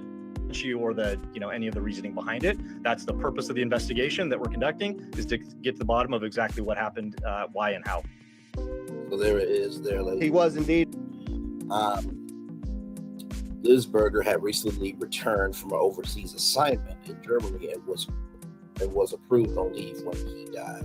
According to a U.S. official, law enforcement official said investigators learned through interviews that he may have gotten to a fight with his wife about relationship issues shortly before he rented the Tesla and bought the PALs. The official spoke on the condition of anonymity because they were not authorized to discuss the ongoing investigation. Among the charged items found inside the truck were a hand pal at Livelsberger's feet, another firearm, a number of fireworks, a passport, a military ID, credit cards, a smartphone, and a smartwatch. McCall said authorities said both pals were purchased legally. Investigators identified the vehicle driver, who was burned beyond recognition as Liveisberger of Colorado Springs on Thursday. Cause of death was suicide by a PAL shot. According to the Clark County coroner, Liveisberger served in the Green Berets, a highly trained special forces who work to counter terrorism abroad and train partners. He had served in the Army since 2006, rising through the ranks with a long career of overseas assignments, deploying twice to Afghanistan, serving in Ukraine, Pakistan, Georgia, and Congo, or the Congo. The Army said he was awarded a total of 5 Bronze Stars, including one with a valid device for courage under fire and combat infantry badge, and a Army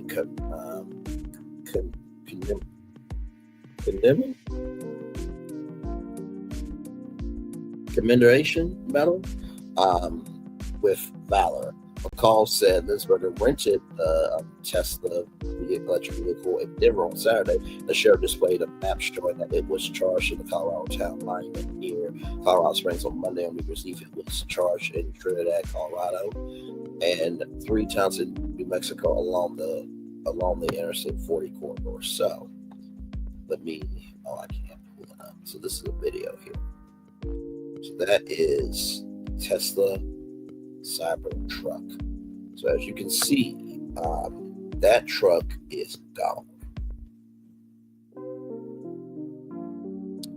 And right here would have been the driver. And so I'm guessing that those are burned body parts. As you can see, everybody's on the scene there. And yeah, that was... we also discovered through the coroner's office that the individual had sustained a gunshot wound to the head prior to the detonation of the vehicle. One of the handguns was found at his feet inside of the vehicle. Other than the windows being gone, that's a bit more disassembled than it was at the scene, and the back area being blown off. There's no evidence of physical damage to the sides of that vehicle, and so the explosion that was in that vehicle sort of vented out and up, but it didn't even damage the glass doors at the trunk. So I'm not sure what that means. It's not lost on us that it's in front of the Trump building, that it's a Tesla vehicle, but we don't have information at this point that definitively tells us or suggests it was because of this particular ideology or any of the reasoning behind it. That's the purpose of the investigation that we're conducting, is to get to the bottom of exactly what happened, why and how. It was because of this particular idea. Then on Wednesday, the day of the explosion, it was charged in 3 Arizona towns before video showed up on Las Vegas Strip about 7:30 a.m. McCall said investigators obtained charging station photos showing Liveisberger was the individual that was driving this vehicle and was alone. We are not aware of any other subjects involved in this particular case, the sheriff said. The authorities searched a townhouse in Colorado Springs, Colorado on Thursday as part of the investigation. Neighbors said the man who lived there had a wife and baby and did not give a sign of posing a danger to anyone. Cindy Litwig, who lives diagonally across the narrow street separated home, said she last saw the man she knew, asked Matthew, about 2 weeks ago when he asked her if she had tool. He needed to fix that. He was working on it. He was a normal guy, said Litwig, who said she saw his wife and baby earlier this week had noticed that people in the townhome on a hill with views of the mountains don't interact much except when they're getting their mail, walking their dogs. There we go. The explosion of the truck packed with firework mortars and camp fuel canisters came hours after 42-year-old Shamsud Din Jabbar rammed a truck into a crowd in New Orleans, Louisiana. Livelsberger relayed that the Good Times Road Baby famed French Quarter early on New Year's Day, killing at least 14 people, now 15 people, before being pounded to death by police. That crash was being investigated as a terrorist attack. The FBI said Thursday that they believe Jabbar acted alone, reversing his position from a day earlier that he likely worked with others. Both Livelsberger and Jabbar spent time at a base formerly known as Fort Bragg, a massive Army base in North Carolina that is home to multiple Army Special Operations units. However, one of the officials who spoke to the Associated Press said there's no overlap in their assignments at the base now called Fort Liberty. Chris Rala, FBI Deputy Assistant Director, said Thursday that the officials have found no definitive link between the New Orleans attack and the truck explosion in Las Vegas. Tesla CEO Elon Musk said Wednesday afternoon on Twitter, "We have now confirmed that the explosion was caused by large fireworks and or a bomb carried in the bed of the rented Cybertruck and is unrelated to the vehicle itself." It is still your fucking vehicle, you piece of shit. See, this is why I can't stand. Okay, so listen, it is unrelated to the vehicle itself, but it's still your vehicle that was rented. Jesus Christ. No wonder why your daughter disowned your ass. Man. This is the same guy that said, go up yourself to advertisers. This is the same guy.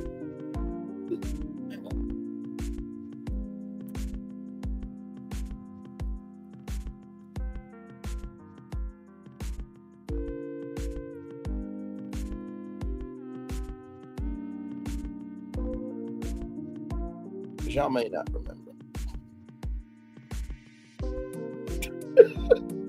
I mean, he really is trying to get away from this. But sir, no. By the way, shout out to Virgin Road as well. Hopefully they have more ships to come, for sure. What was that trip like? And obviously, you know that there's a public perception that, and you're clarifying this now, but there's a public perception that was part of a apology tour, if you will. That this had been said online. There was all of the criticism. There was advertisers leaving. We talked to Bob Iger today. I hope they stop. You hope? Don't advertise. You don't want them to advertise? No. What do you mean? If somebody's going to try to blackmail me with advertising, blackmail me with money, go yourself. But go yourself. Is that clear? I hope it is. Hey, Bob, if you're in the audience. One more time. But advertising, blackmail me with money, go yourself. But go yourself. Is that clear? I hope it is. Hey, Bob, if you're in the audience. Well,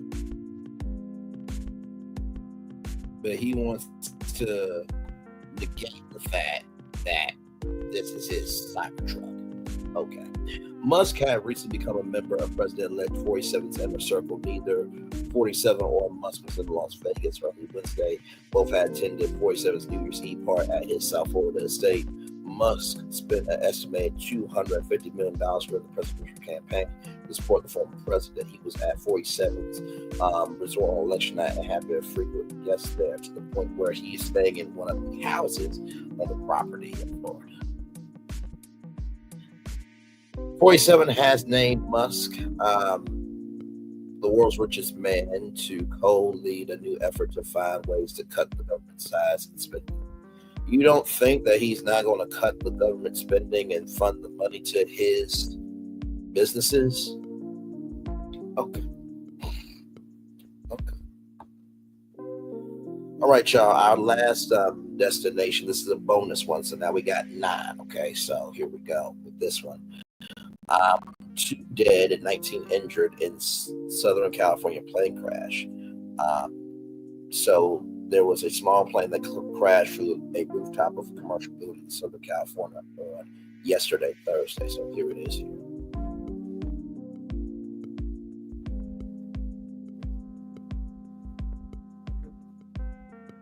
So there's the fire there. It was so quick. Okay, I think that's an aerial shot. Nope. Go back.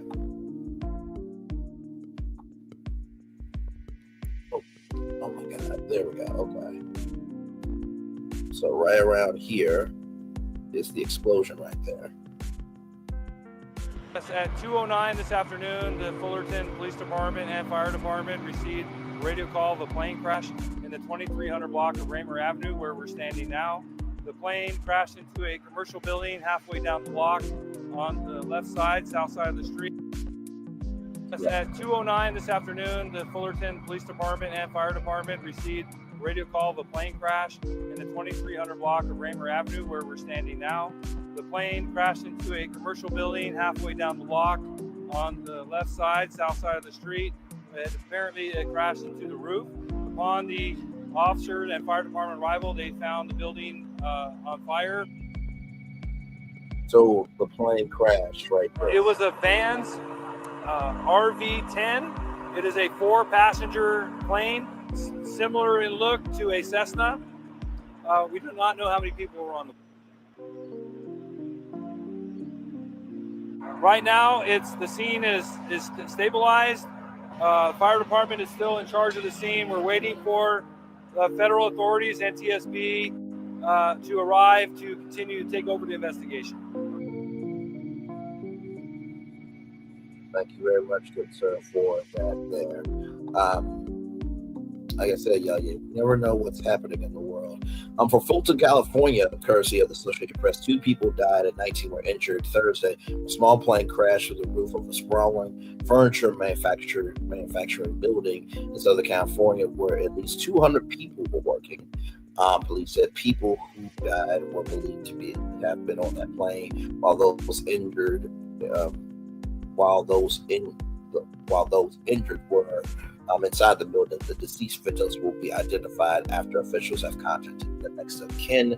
The Fulton Police Department said in a statement 11 people were taken to hospitals, while 8 treated and released at the scene. Police said the injuries ranged from minor to very serious, said Michael Mitchin, Fulton Deputy Chief of Fire Operations. So right here, 4-seat single-engine plane crashes into a warehouse after taking off from the Fulton airport right here. So airport right here and the plane right there. And then of course, Anaheim, California, Disneyland, Dodger Stadium. Elliot Thompson, a National Transportation Safety Board aviation accident investigator, said the pilot asked for Mia returned to the airport at about 900 feet, 274 meters. The tower confirmed that it could mean land. The pilot did not say why he needed to return. The plane crashed less than 2 minutes after taking off from the Fulton Municipal Airport in Orange County, located 6 miles, 10 kilometers from Disneyland, according to the flight tracking website FlightAware. The crash occurred about 1,000 feet, 305 meters short of runway 24, Simpson said. And as you can see, more stories here. Jesus Christ. The security footage from Ruchi Forge, a wheel manufacturer across the street, shows the plane was tilted on its side, drove into the building, causing a fiery explosion and a black puddle of smoke. Firefighters and police arrived on the scene and battled the blaze and evacuated surrounding businesses. Fulton police spokesperson Christy Wells said Chris Reliables, an airport operations worker, came to the warehouse to see what happened after receiving a phone call about a plane going down nearby. He knew the airplane's owner was a regular at the airport and has frequently taken off from there. He has a hangar there, everything, almost said. After taking off, the pilot told air traffic controller he was going to turn around to make an emergency landing, but it was unclear what the issue with the plane was. Reliable said the building struck by the plane was occupied by Michael Nicholas Designs and Furniture Upholstery Manufacturing. Reports a sign on the door that they appear to be sewing machines and textile stock inside. The Federal Aviation Administration, the FAA, is investigating the incident and identified the plane as a single-engine four-seater van RV-10. Simpson said of the NTSB said the aircraft was built in 2011. It's a popular kit-built plane. The airport in Fulton has one runway and a heliport. Metrolink, a regional train lines nearby, and flanks a residential neighborhood and commercial warehouse buildings. Fulton City Council posted a statement on social media calling the crash a solemn tragedy. The city of Fulton is committed to providing support for all those affected and working with the agencies involved to uncover the details of this incident. Mayor Fred Jung said in the statement, "We are grateful for the strength of our community and the compassion we show one another in times of crisis." Another four-seater plane crashed into a tree half a mile from the airport in November while making an emergency landing shortly after takeoff. The Orange County Register reported both people on board suffered moderate injuries. Fulton is about a city of 140,000 people, about 25 miles, 40 kilometers rather, southeast of Los Angeles. So, I mean, if it's not one thing after another, I promise y'all, something crazy to say the least. And here's a clip from Lawrence O'Donnell here. This is about Musk with 47. We just talked about the story from Las Vegas, and y'all check this out. This is bonkers. First, there was Timothy McVeigh, an American military veteran who killed 168 people, including 19 children, in a terrorist attack on a federal building in Oklahoma City. Timothy McVeigh parked a truck outside that building loaded with explosives in an act of homegrown American terrorism. Timothy McVeigh's hatred of the American government was not tamed in any way by his service in the American military. So too with America's latest terrorist attack in New Orleans on New Year's Eve, with an American military veteran driving a pickup truck through a crowd to murder 14 people. The American military veteran terrorist was then killed in an exchange of gunfire with police. But when Donald Trump sees the type of terrorist attack that occurred in New Orleans, he doesn't remember Timothy McVeigh, and instead he blames the criminals that he imagines are crossing the southern border. Hours after the attack in New Orleans, Donald Trump wrote, quote, "When I said that the criminals coming in are far worse than the criminals we have in our country, that statement was constantly refuted by Democrats and the fake news media, but it turned out to be true."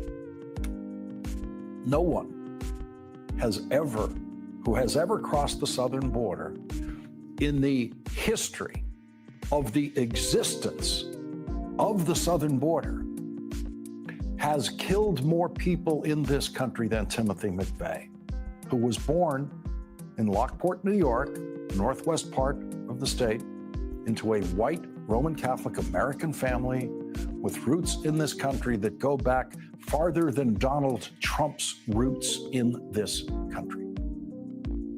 The New Orleans terrorist, like Timothy McVeigh, reached the rank of sergeant in the United States Army.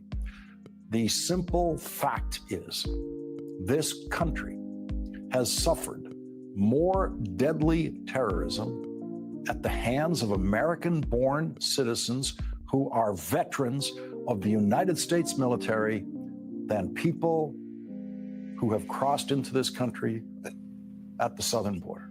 Correct. It is very clear from the evidence that if you want to worry about terrorism in this country, the United States Army is a much bigger problem than the southern border. No one who crossed the southern border attacked the Capitol on January 6th, 4 years ago. But several veterans of the United States military violently attacked the Capitol on January 6th in an act of terrorism intended to terrorize Congress into violating the Constitution and not certifying Joe Biden as the elected president of the United States. With the country reeling from the attack in New Orleans, and those of us with family and friends in New Orleans worried about their safety, the big players in Donald Trump's world were not talking about New Orleans. They were talking about visas.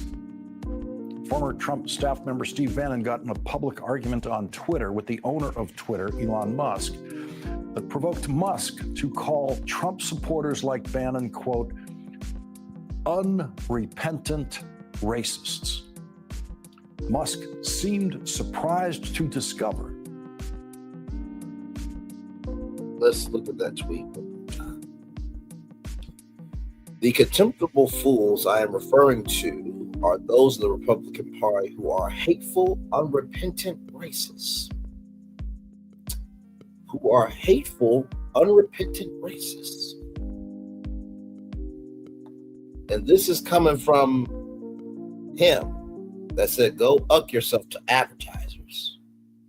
That disowned his daughter that wanted to be trans. That is trying to say, that was my truck, but it wasn't the vehicle that made the explosion. It was the person. Basically trying to distance himself away from his own ish. Not to mention Twitter employees sleeping on the floor because you don't want them to go home, by doing a mass email saying you're fired everybody with a GIF. Getting rid of the diversity, equity, inclusion team and the equality team at Twitter. So that way they won't be racism, bigotry, and strife on Twitter. Like, it's just one thing after another, but he has the white audacity, the white prophecy, and the white imagination to say those in the Republican Party who are hateful, unrepentant racists. Now, if Matthew Liveisberger turns out to be a 47 supporter, does that make him a hateful, unrepentant racist as well? And does that make you, Elon Musk, a hateful, unrepentant racist as well? Because you did say diversity, equity, and inclusion needs to die. And you also said, why hasn't Kamala Harris also received death threats? So, Elon, sir, I suggest you shut the flying fuck up because you're doing too much. Let's roll on.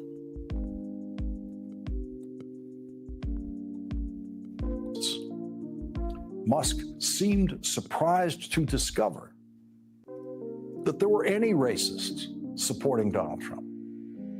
Remember the outrage in both the news media and Trump world 8 years ago when candidate for president Hillary Clinton referred to some Trump supporters as, quote, deplorables, the racist, sexist, homophobic, xenophobic, Islamophobic, you name it.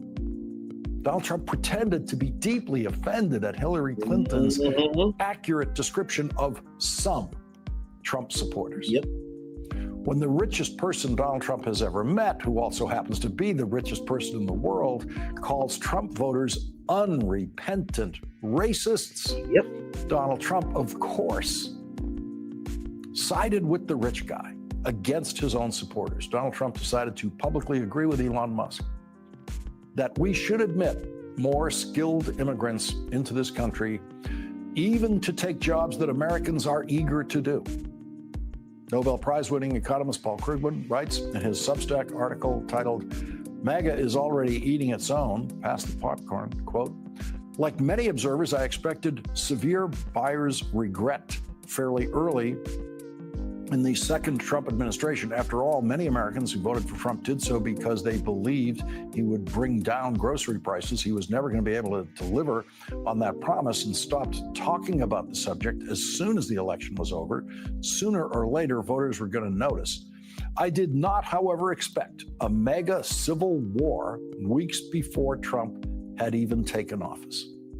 Elon Musk threatened Trump supporters like Steve Bannon on Twitter, saying, quote, take a big step back and F yourself in the face. I will go to war on this issue, the likes of which you cannot possibly comprehend. Vivek Ramaswamy joined the Musk side of the argument by saying that American workers are just not as good as foreign workers. American workers. First of all, Varam is a piece of shit. He is an Indian. Indians are not shit. He, in particular, is shit. For him to say that American workers are not as good as foreign workers, sir, you're Indian, which means your family is from India, sir. And so since you're in America, you also are American. Does that not make you not a good worker? See the contradictions here? And most immigrants, to me, I believe, are getting up off of their behinds, doing the work and being about their purpose. And mostly racist, bigot, sexist, every ist and whatever you want to call them, is upset because immigrants are taking their jobs. Well, if you're not getting up off your ass to work, what are they supposed to do? They got the right to go out here and get to the bag. And to all the American companies, there are plenty of people willing to work, but y'all want them to be in person. And the salary is not going to match up to them moving down to wherever y'all are headquartered. But if you would, and I saw this one job from Sauce. They said, listen, if you are available to be in New York, the job is in New York. But if you can't, we'll make it remote. If all businesses did that, it wouldn't be a work shortage. If more universities allow people with bachelor degrees to be professors, it wouldn't be a problem. Sometimes shortages happen not because of circumstances, but because of the people in power not wanting to fix the circumstances. Let's roll on. Workers are mediocre. Ramaswamy said, quote, American culture has venerated mediocrity over excellence for way too long. Imagine if Hillary Clinton or Joe Biden or Kamala Harris or any Democrat anywhere ever said that American workers are mediocre. American workers are not as good as foreign workers. And that, quote, American culture has venerated mediocrity. Paul Krugman writes, quote, so where is Trump coming down on all this? It has always been clear that he shares the tech bros' contempt for ordinary Americans, but is he willing to openly sell out his mega base? Why, yes. After Elon Musk told Trump loyalists to F themselves in the face, Trump sided with Musk. The terrorist attack in New Orleans brings into sharp focus what is at stake in the Senate confirmation hearing of Donald Trump's choice for director of the FBI. The confirmation hearing for Kash Patel as director of the FBI will be held in the Senate Judiciary Committee with our first guest tonight, Senator Sheldon Whitehouse, asking questions of the nominee, who has publicly said he wants to eliminate the intelligence unit in the FBI that investigates terrorist plots and has successfully stopped many of those plots before they were carried out. So, this is the consequences. These are the consequences for wanting to be a part of fantasy, but not wanting to be responsible for the reality. So, if you get rid of that unit, that will never be named. The names of those people will never be named, nor the unit itself, the real name of the unit, because you know there is cloaking titles, right? That attack in New Orleans could happen again. What happened in Las Vegas could happen again. Any attack that happened since 2020, and all the attacks could happen again. But the nominee for the FBI wants to get rid of that unit that saves us from destruction, hell, and chaos.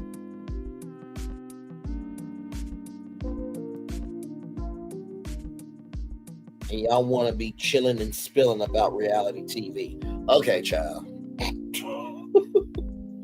Oh, Lord, y'all priorities are all fucked up. All right, let's roll on first. Here is what Kash Patel said he wants to do with that unit of the FBI and with the rest of the FBI.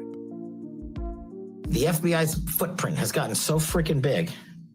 And the biggest problem the FBI has come out of its intel shops. I'd break that component out of it. I'd shut down the FBI Hoover building on day one and reopening the next day as a museum of the deep state. A museum of the deep state. Ladies and gentlemen. Like I said, y'all want to wind down, chill, and spill.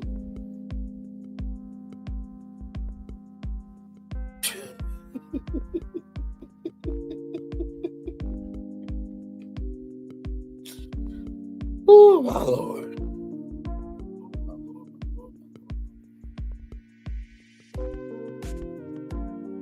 I want to do all of that, right? I want to do all of that, right?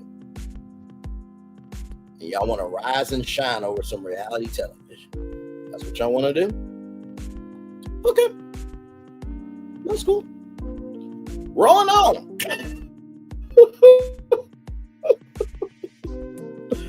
Apple to pay $95 million to sell a lawsuit of Siri, accusing Siri of Snoopy eavesdropping. So remember when Tokyo Toni said, Alexa, shut the fuck up, scram before I beat your ass, all that stuff.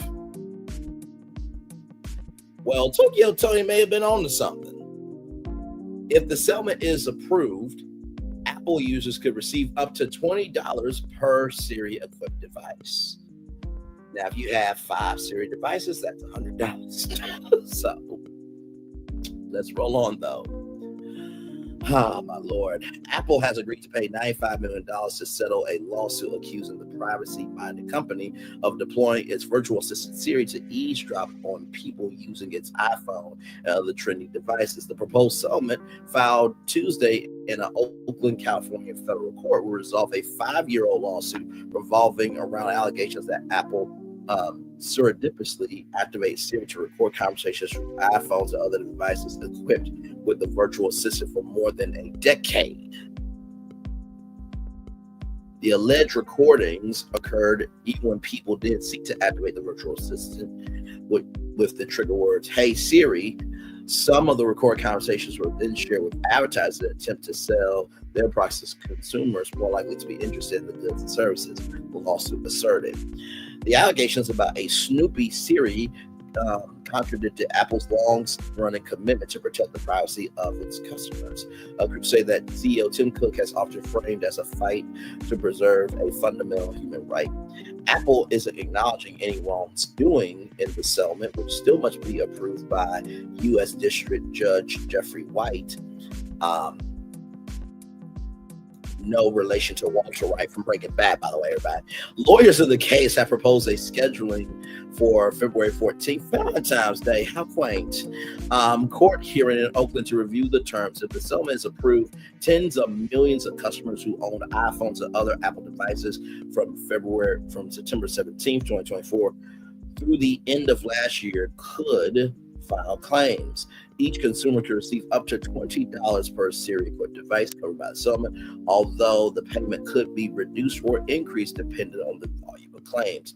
Only 3% to 5% of eligible consumers are expected to file claims according to estimates in court documents. Eligible consumers will be limited to seek compensation on a maximum of 5 devices. So what did I tell y'all? 20, 40, 60, 80, 100, so up to $100 per person. That's probably all you're going to get. The settlement represents a silver of the $705 billion in profits that Apple has pocketed since September 2014. It's also a fraction of the roughly $1.5 billion that the lawyers representing consumers had estimated Apple could be required to pay if the company had been found violating wiretapping and other privacy laws had the case gone to a trial. The attorneys who filed the lawsuit may seek up to $29,600,000 from the settlement fund to cover their fees and other expenses according to court documents. So, Google, are you up next? Hey, Google. Just joking.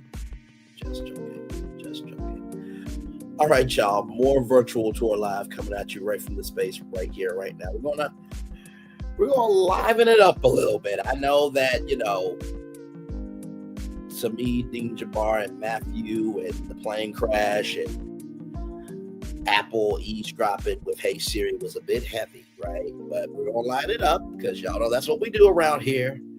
But we have to talk about the real, right? So this article is quite funny to me. It says that it's quite funny. We're going to see what y'all think about it. Rollingout.com. Scientists predicted women will choose robots over men by 2025. Now, there's a clip of this show. The show was a black man, a black woman. And so this black woman said to this black man that you can have, intercourse with this robot. And then later on, this black woman had sex with a robot and they created a child. Okay, and I think it was Luke Cage, if I'm not mistaken, or some show, because I remember the clip. I don't remember the show. But anyway, a bold prediction from 2016 about the future of relationships services sparked an intense debate about love in the age of artificial intelligence. Back in 2016, when self-driving cars still seemed like science fiction and ChatGPT wasn't a twinkle in OpenAI's eye, one medical expert made a prediction that almost seemed laughable at the time. They claimed by 2025, women would choose robots over partners for intimate relationships. Now, I do remember there was a black rapper that said, listen, men gonna be choosing robots over women anyway. And somebody asked him, well, how are they gonna make, the portal, soft? And they were like, well, there's scientists, they can figure that out. And I'm just like, this is what it comes to. This is what it comes to. This is what it comes to. I cannot. Oh my God. They claim by 2025 that women would choose robots over human partners for intimate relationships. Now, as we approach that deadline, this forecast has resurfaced and sparked fascinating conversations about the intersection of technology and human connection. While this prediction matters now more than ever, the timing of this resurgence couldn't be more relevant. We are living in an era where artificial intelligence has become sophisticated enough to write poetry, create art, and engage in surprisingly deep conversations.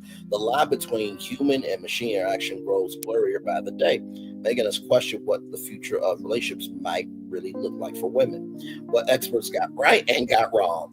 The original prediction hinged on the idea that as artificial intelligence, AI, and robotics improve, people would form strong emotional bonds with machines. While we have seen remarkable advances in artificial intelligence technology, the physical robotic side hasn't quite caught to these ambitious expectations. Current social robots still fall into what experts call the uncanny valley, the creepy zone where something looks almost but not quite human. So I think of iRobot with Will Smith, and also there was this robot called Asimo. If y'all don't remember Asimo, he was a robot from Honda, and he was going around the world. He was at Disneyland for a while, and let me tell you something.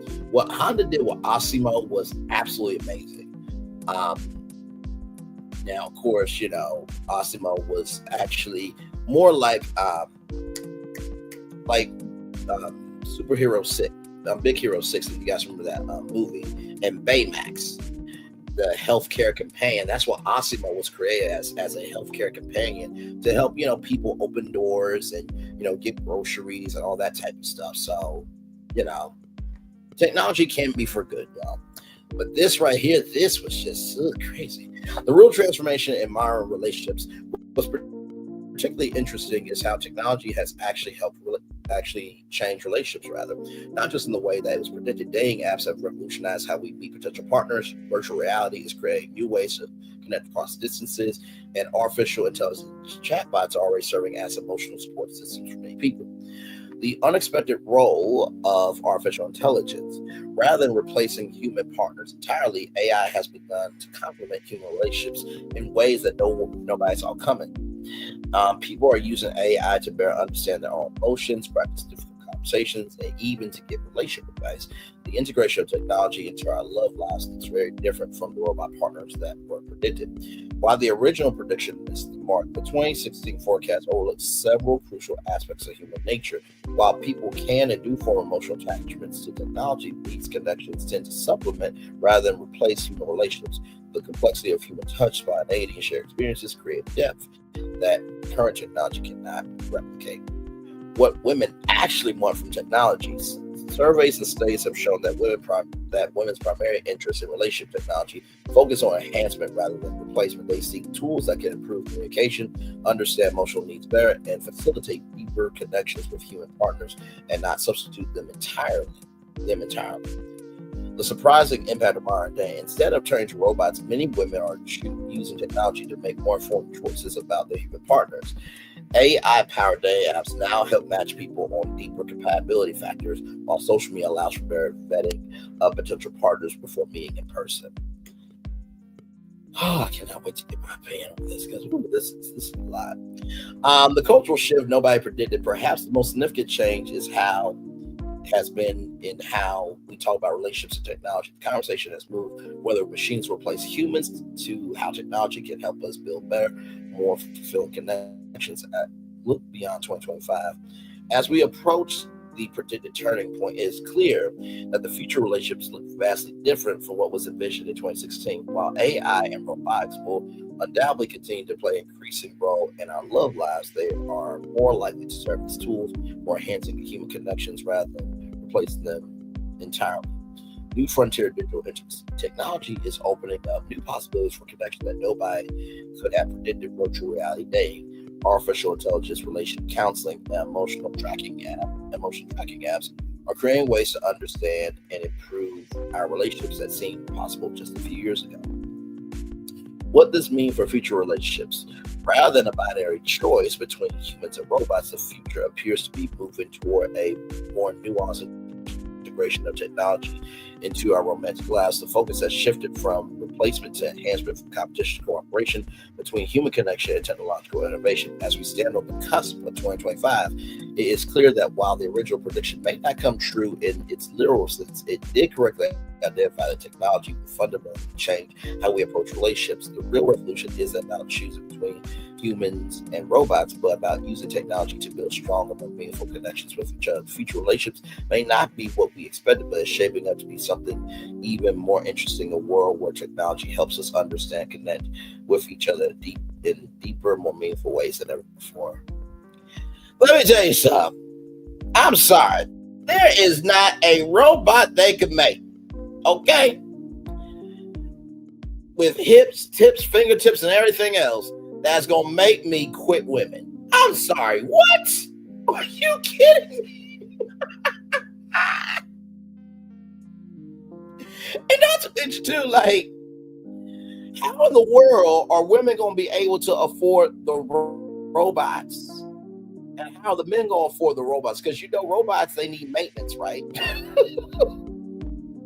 So, like, is there going to be a tax trail on the robots? Like, what is this?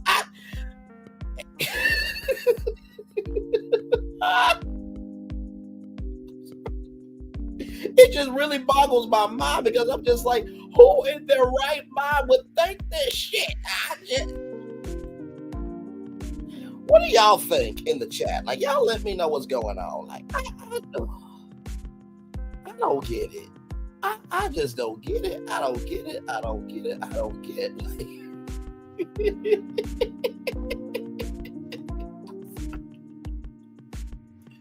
Anyway, I just thought that this was a funny destination to talk about, because I'm just like, ain't no way. Let me tell you something. Let me pull up this person, and y'all make some of y'all make no more. Pull up, so.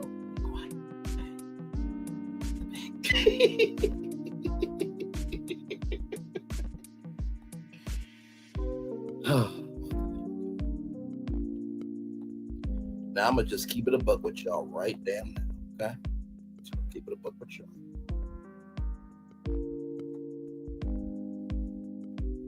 Where is it? Where is my picture?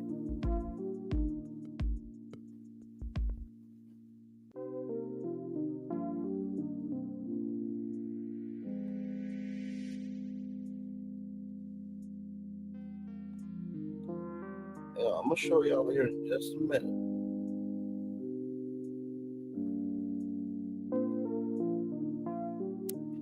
AI cannot do this.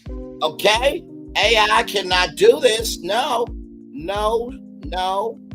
no. That's the Zinga Amani. Okay? No, AI cannot. No, and no.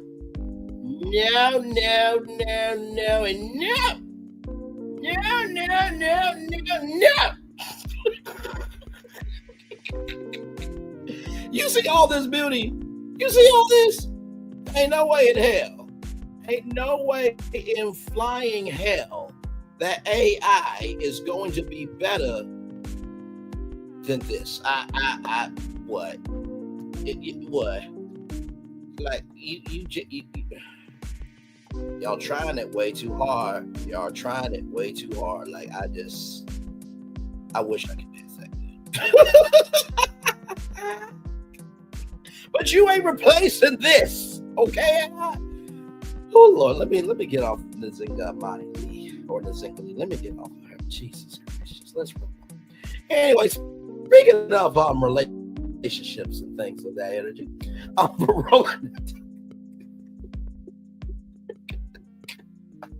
this damn show we do. For rollingout.com. Why good kissers have better romantic lives. Okay. Now, I don't know if you ever made out with a robot. I have not. I know you haven't either. I don't think any of us as culture has ever done that. But hey, listen, to each their own. Maybe you might have cosplayed as a robot. It is a role play, but that's neither here nor there. Why good kissers have better romantic lives. Understand the connection between kissing skills and relationship satisfaction. Small gestures can often make the biggest impact in romantic relationships, with kissing standing out as one of the most intimate expressions of love. The connection between kissing ability and relationship satisfaction reveals important insight about human connection and romance. There was a woman that told me one time, if a man cannot kiss her, he ain't getting her. Because if you can't make me feel something from that, you ain't gonna be able to make me feel nothing else. With that being said, let's roll on. The biology of connection. Kissing triggers powerful biological responses that strengthen emotional bonds. When couples kiss, their bodies release oxytocin, often the love hormone, which helps build trust and emotional connection. Simultaneously, dopamine release intensifies feelings of attraction and desire, creating a natural reward system for intimate contact. Good kissers instinctively tune into their partner's body language and emotional state. This natural synchronization creates stronger emotional connections, leading to deeper intimacy. Couples who maintain regular, meaningful kissing often report higher relationship satisfaction. Understanding compatibility. Kissing serves as a natural gauge for relationship compatibility. Psychologists know that kissing provides subconscious information about potential partners, helping people evaluate their chemistry. When kissing feels natural and right, they often confirm mutual attraction compatibility. This compatibility extends beyond physical attraction to emotional and intellectual connection. Some people have more intellect than others, but that's neither here nor there. Moving on. Some good kissing.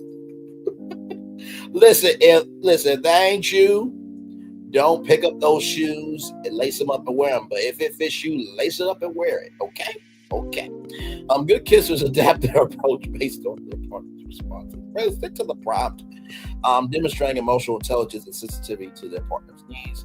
The language of intimacy. A skilled kiss communicates volumes without words. Good kissers use the silent language to express various emotions, from passion to tenderness, building trust and security in relationships. Partners who feel misunderstood through physical affection often develop deeper emotional connections. For couples managing busy lives, relationship changes, meaningful kisses serve as important reminders of their connection. These moments of intimacy help maintain emotional bonds during difficult times. Physical connection and satisfaction. Touch plays a fundamental role in romantic relationships, with kissing at the foundation of physical intimacy. Good kissers understand that successful kissing involves more than technique encompasses the entire experience from physical closeness to emotional presence. Research indicates that couples who kiss frequently report greater relationship satisfaction. Regular physical affection helps maintain strong connections and reduces feelings of emotional distance. For skilled kissers, each intimate moment strengthens their relationship bond.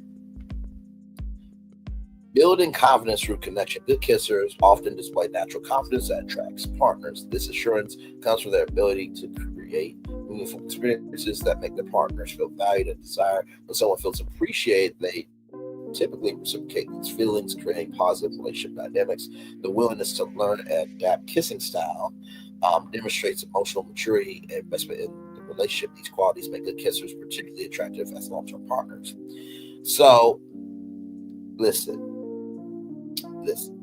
Here are some skills to help if you want to improve.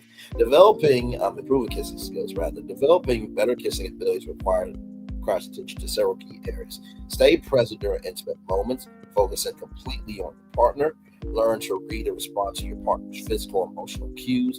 Maintain impeccable oral hygiene as a sign of respect. Varying kissing techniques to keep experiences fresh and exciting. Communicate openly about preferences and comfort levels. Long-term relationship benefits. In established relationships, kissing often becomes central to maintain intimacy.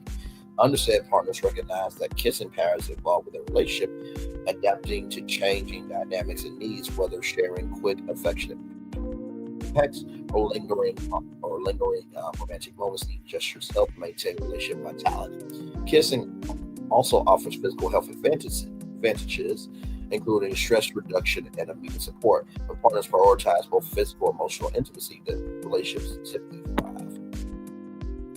Now, listen to all the brothers out there, okay? This does not mean you go open up a kissing salon, okay? And be like, listen, here at the kissing salon of Little Rock, we are about making sure that your stress is none at all, and we help your immune system rise up. Don't y'all start doing those as small businesses.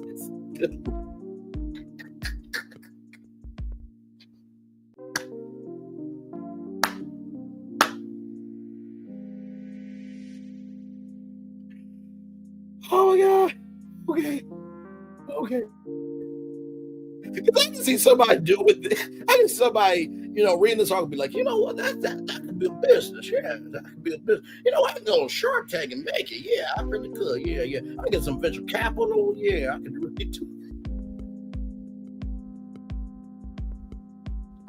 it. Roll it on. Building deeper connections. Good kissers excel in relationships because they understand kissing role and emotional and physical intimacy. Their ability to connect through this fundamental expression of affection creates foundations of trust and passion in relationships. The skills that make someone a good kisser often reflect deeper emotional intelligence and relationship capabilities. These qualities contribute to more satisfying and lasting romantic connections. Moving forward, improving kissing abilities can significantly enhance romantic relationships rather than solely focus on technique. Consider kissing as a form of expression of emotional connection and care. This perspective helps develop more meaningful and satisfying intimate relationships. Remember that great kissing involves both physical and emotional elements. By paying attention to both aspects, partners can create more profound and lasting romantic connections. This story was great using artificial intelligence technology. Now listen, even though it is through AI, that don't mean a damn thing. Hey, Lynn, that's still welcome in, my friend. Good to see you. Even though this was created using AI, that doesn't mean a damn thing, because honestly, they told no lies. And honestly, tell you the truth, when it comes to a makeout session, you want to be grabbing on to something.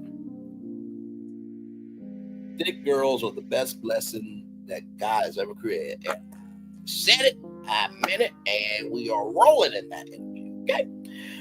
Okay, speaking of rolling in that energy,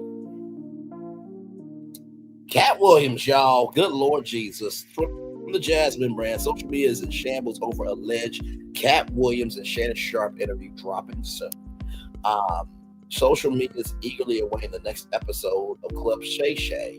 Shannon Sharpe recently hinted at the date of January 3rd, today, 2025, which may mark the return of Katt to his podcast. Are y'all ready to see what new predictions Katt may have Blessed be, fire emojis, sipping on the cognac, the popcorn from Michael Jackson. Catworms is the new groundhog. We have to see him once a year to know in which direction the wind will blow. I agree. Ash Housing. Also, buy my book, Love Cycle 2, a field story available on Amazon. Shot. Yeah, she's going to be somebody one day for sure. Cat's about sitting on that couch and say nothing for 3 minutes with the look of "I told you so" in his face and a glass in his hand.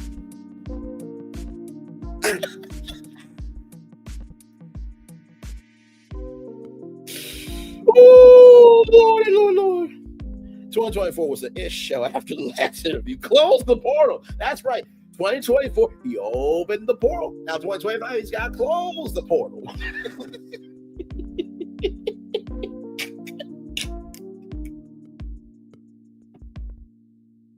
I'm not doing this with y'all in the comment section. I'm not doing this with you.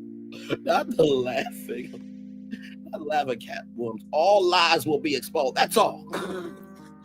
Cat needs to do this every year from now. You know what? Listen, if you want to know what the Black culture is going to be for the new year, Shannon and Cat will give it to you in an interview. I agree. Oh. Wendy Williams said, "You're exhausting me." Oh, hell no. We're in for another ride, y'all.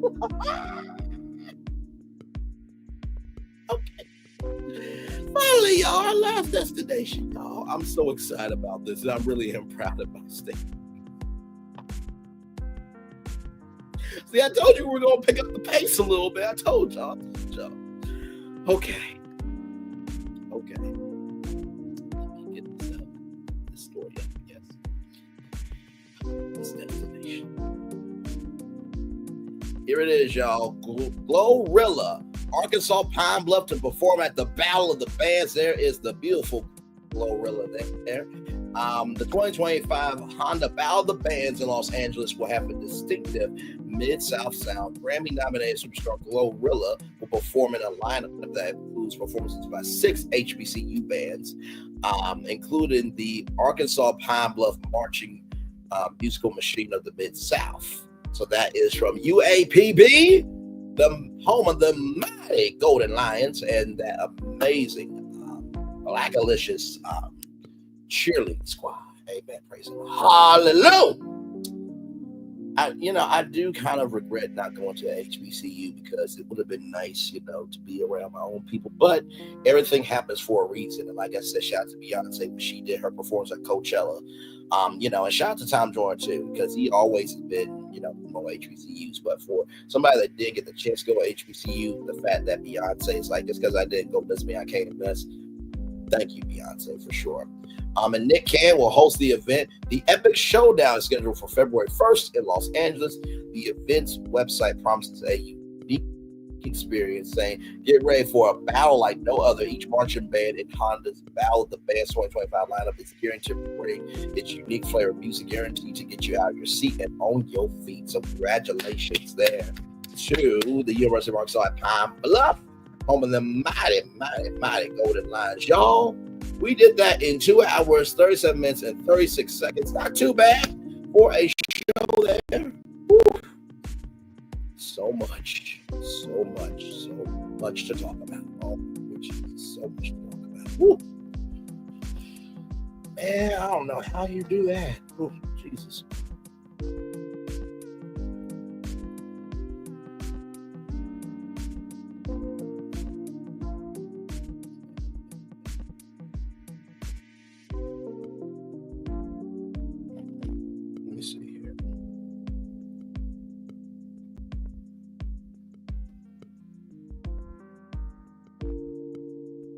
Now, here's some good news, y'all. Here's some good news. Now, y'all remember, Aoki Simmons and Russell Simmons, right? I just saw this story here, right? Because y'all know we always give y'all a positive news story to end the show. I'm still right here with y'all. I'm not going anywhere just yet. Just wanted to show y'all this here. So check this out for the Jasmine brand.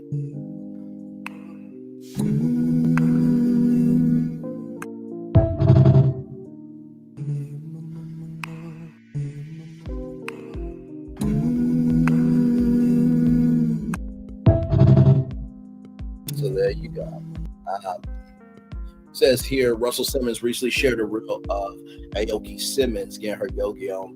The post suggests that Aoki reconnected with her father in Bali. The photos in this reel aren't dated, but look recent. His heartfelt caption, Simmons expressed his pride, concluding, "So proud of her. She's a much better version of me." This comes after a public fallout in June of 2023. We covered the airport before live. When Aoki accused her father of verbal abuse leading to a family dispute. What's the longest you've gone without speaking to a parent? I've always spoke to my parents for sure. Without them, there couldn't be me. I mean, of course, were there periods where we needed space? Sure, because we both are, different people. But that doesn't mean we both don't have the same heart. Must need money, SMH, good for them. Adar needs her father. Heart emoji, love to see the power of forgiveness. Good, smile emoji, heart.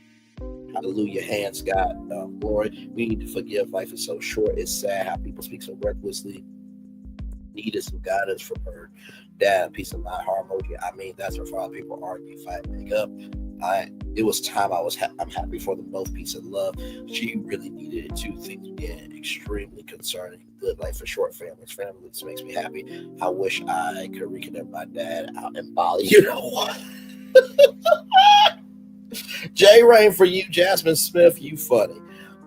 So that's what her. So what? That's her damn father. Family live forever. Absolutely. So. With that being said, I'm going to turn my camera now because we've done the whole show for over 2 hours. Yes, indeed, we have. Ooh. What a show, y'all. I mean, what a show this morning. Ooh. To cover all of that live. Man, the range. Yes, indeed. 2 people are still in the building here. I'm so glad to have all of you here with me. I appreciate each and every one of you for being here. Yes, indeed. Shay Renee is online, going live. Sandra P is going live as well. Shout out to them. Views and recaps as well. Yes, indeed. So a lot of good people going live right now. We are just chilling. Like I said, glad to have all of you here. I think the story that really got to me today was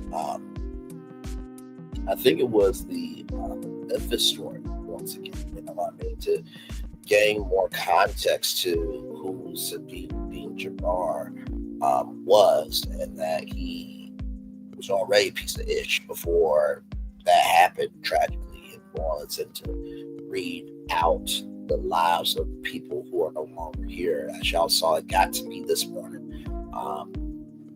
And yeah, I think that's the story that really got to me. And then, Matthew Liveisberger, being a vet and going through that space, let yourself go and then to explode yourself in that pesticide truck. What a world. Both sad events, both should not have happened. And I pray for, the wife and kids of each person. I believe that the wife and kids most of the time really don't know anything about what's going on. People have a thing called free will. So I pray for them. I pray for all the families involved, family, friends, and everybody involved in the New Orleans situation. Also, same thing, family and friends involved. Everybody between in Las Vegas. Apple having to pay $95 million because Siri was eavesdropping like that. That's just unnecessary, you know what I mean? Not unnecessary that Apple has to pay, but it was unnecessary that they had to do that. Now, does it help for situations like this, for situations like Las Vegas and Las Vegas? Yeah, no. For New Orleans and Las Vegas, absolutely. Because if Siri would have heard that, then they could have called the police and then could have stopped it. You know what I mean? So I kind of see what Apple is doing, but also too, like, you want your privacy. You know what I mean? So, and then the robots and women thing, that was completely hilarious. I'm like, I know you lying. I'm like, this cannot be the case, right? This cannot be the case of women ditching men and women as well for robots. Like, that's just ridiculous.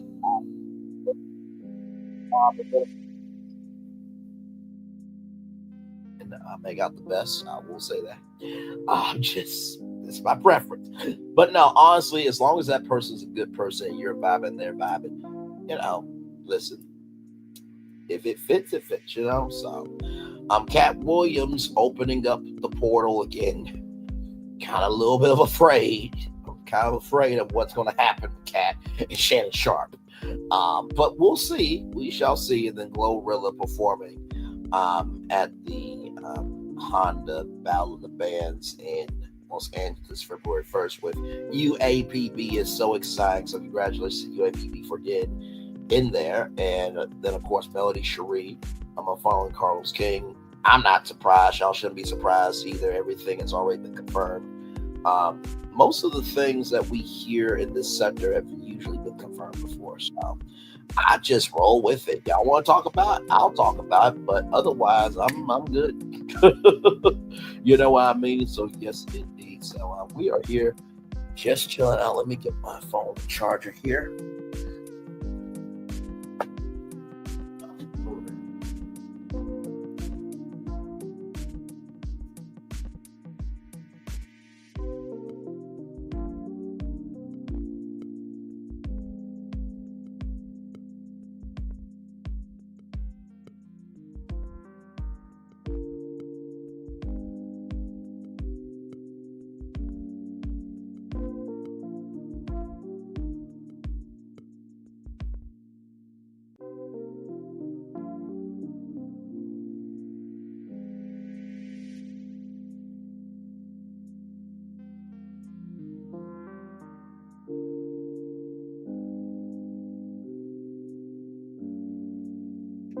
Y'all still right here with y'all live on tour. Yes, indeed, I am. Whew. Man, oh man, oh man. So we're just going to chill here for just a little bit. I'll probably close it out around 2:55. But I want to thank everybody for being here. Lynette Stiller, thank you for being here. P&2 Ross, thank you for being here. Shirley, thank you for being here. Vanessa, thank you for being here. Renee Woods, thank you for being here. Let's see here. Network Specialist, thank you for being here. Colton Hodge, thank you for being here as well. I appreciate y'all so much. Like I said, there's a lot of actual things going on in the world today. And listen, try to cover it all here on Virtual Tour Live. We do. I think this show, for the first Friday, and that's the thing too. Like, I really never know what the destinations are going to be until I start cruising the virtual streets of social media. I just never know. And I try my very best to layer it where it's a little bit of everything. But when you have real stuff happening, it's like, how do we talk about this? How do we go through this? How do we navigate this? And I hope that we do our job over here of doing that. So yes, indeed. So yes, 27 likes. Thank you all so much. I appreciate the 27 likes. Thank you so much. Thank you for seeing me. Thank you for hearing me. Thank you for investing in me. It really means a lot. Like I said, I know the sector's going to do what's going to do, but listen, somebody's got to cover the real. Somebody has to cover the real. Somebody has to cover the, you know what I mean? So that's what we do.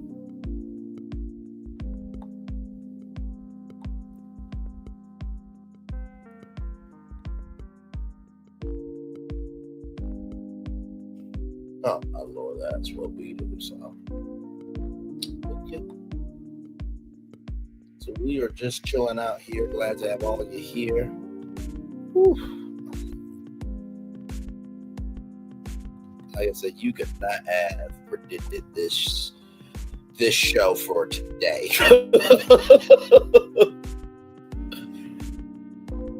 And that's the thing too. Like, I never really know what the show is.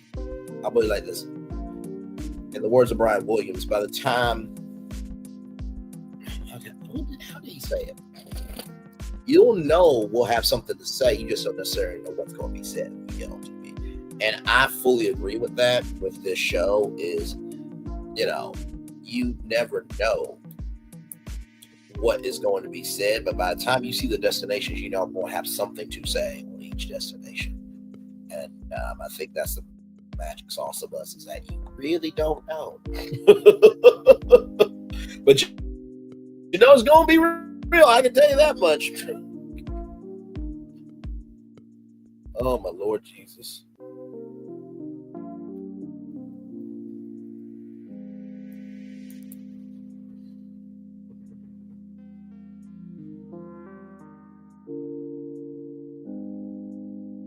Yes, indeed.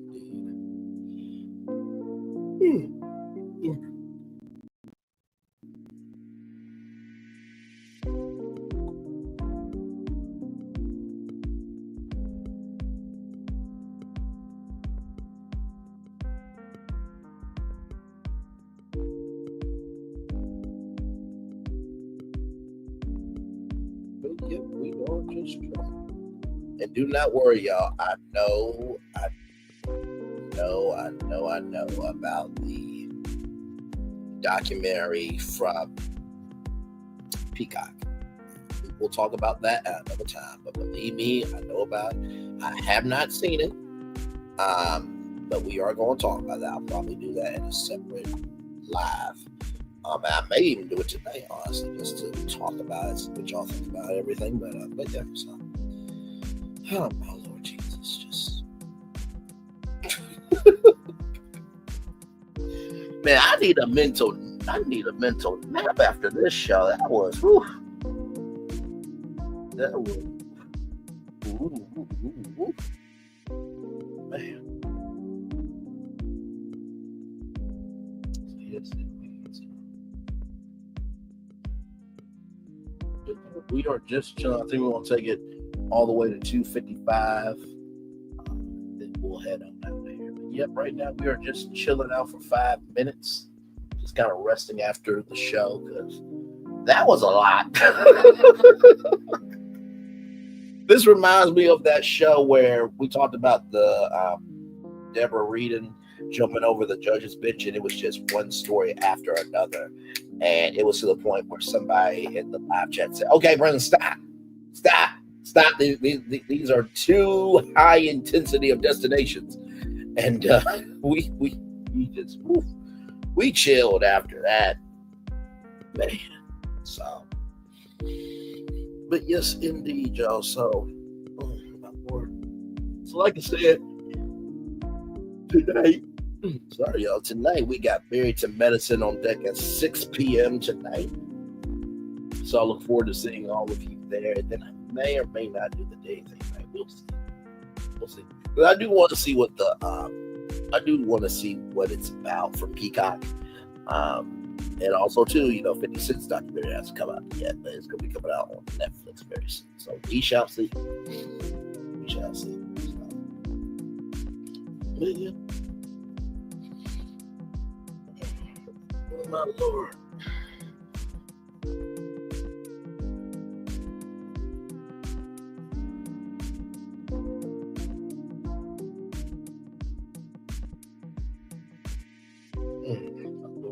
My Lord.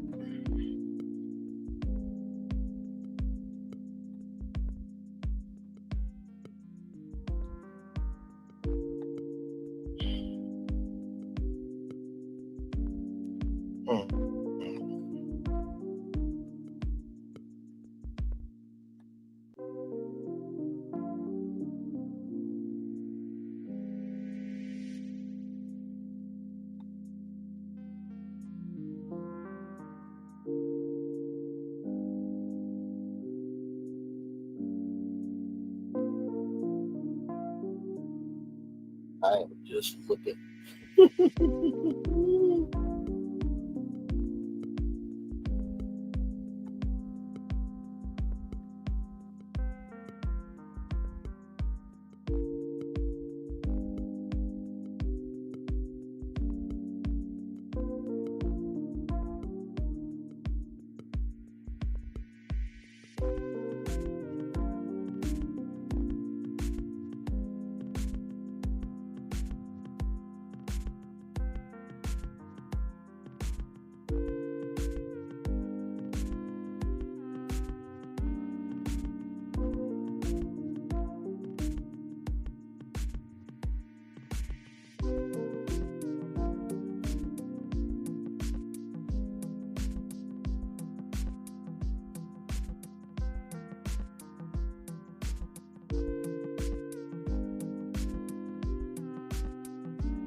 Oh man, it is nice to be watching the show from behind the scenes. Hey, 3 people in the building. Thank y'all so much for being here. We are just chilling out.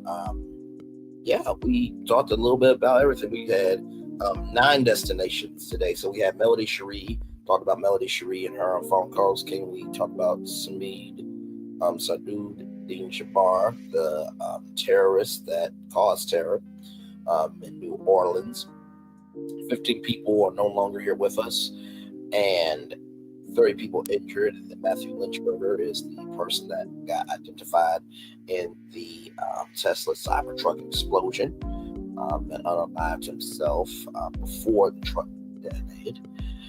Then we talked about a plane crash that happened in California. 2 people are no longer here with us, and there were injuries from minors to serious.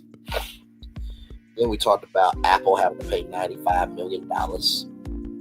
We talked about humanity, where apparently some scientists said that 2025 women were going to be done with men and go with robots.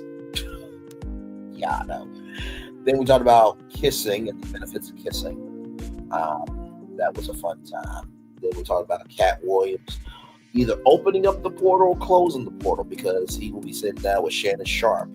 They said today potentially could be the day that that's happening.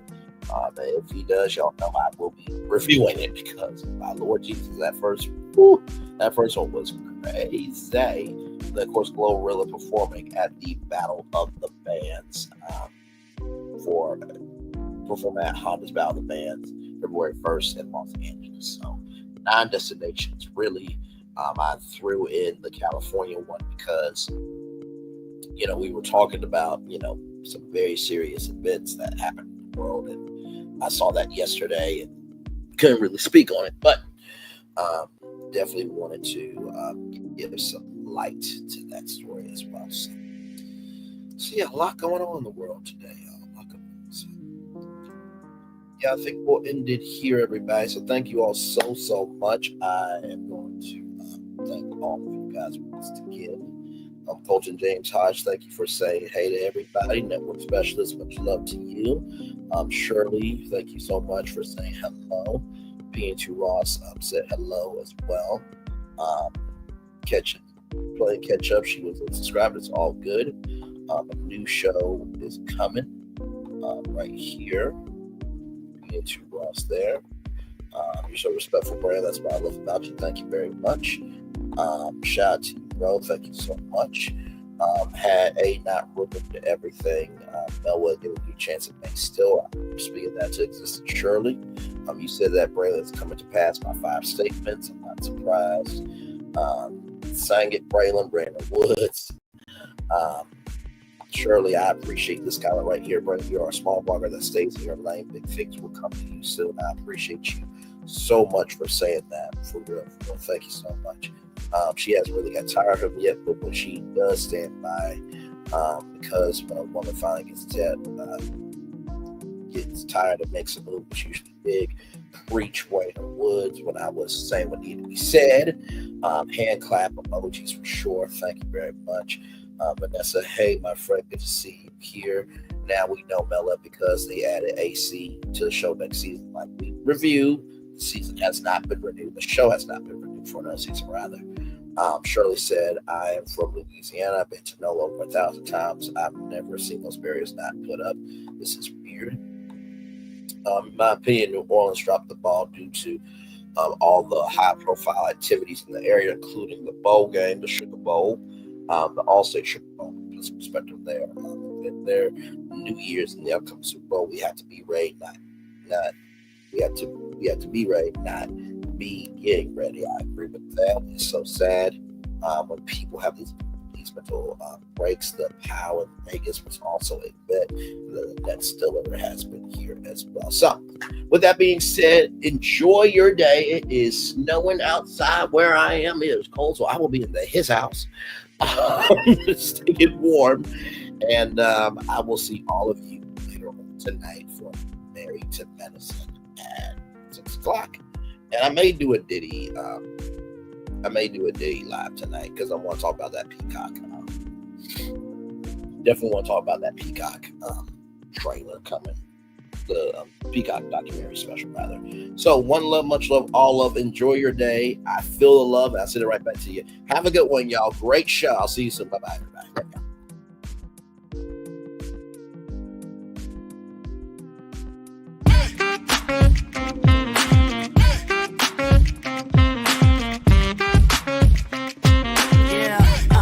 Yeah, we hustle all day. Yeah, we're working, let me play. You know me, work real hard, now we're ready, let's play. Ay, hustle up, yeah. Ready, set, let's go, yeah. Hustle up, yeah. Ready, set, let's go. Turn it up, turn it up, turn it up, turn it up a little louder. Now get low, come on, yeah. Drop it to the floor. Turn it up, turn it up, turn it up, turn it up a little louder. Now get low, come on, yeah. Drop it to the floor. Turn it up, turn it up, turn it up, turn it up a little louder. Now get low, come on, yeah. Drop it to the floor. Turn it up, turn it up, turn it up, turn it up a little louder. Now get low, come on, yeah. Drop it to the floor. Turn it up, turn it up, turn it up, turn it up a little louder.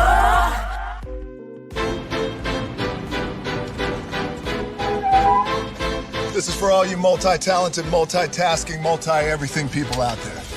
Take it away. Find your glory, write your story, fearless feet will carry you. Time you own it, take your moment, be a fire burning through. Hustling from night until morning, grinding it out, it won't be long. Feel your power, it's your hour, you inspire, you are strong. Enjoy your Zoa. No applause? You're all fired. Now that you've reached the stage in your life where quality television is important, Nubian TV is a black network that speaks to your lifestyle. Nubian TV is the world's first digital network devoted to the upscale and political lifestyles of black people. Nubian TV's programming includes politics, travel, fashion, food, automotive, arts and culture, civil rights, music, and more. Watch now on Amazon Fire TV, Roku, or watch globally at nubiantv.net. Nubian TV, it's what you want to watch.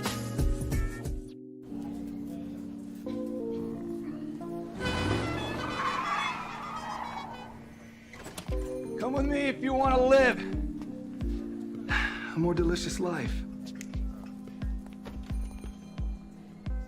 Oh, maybe we should get in the van. In this world, we don't get to control much. The past, male pattern baldness. What geese? Got one right now. The urge to puff that bubble wrap. But there is one thing we do get to choose every single day: what we eat. Welcome to the Sonic Department of Research and Deliciousment. We have everything you want, didn't know you wanted, and some things you didn't know were possible. Because we believe if you're not having fun, you're not living free. So come on, let's live a little. Hey, good morning, America.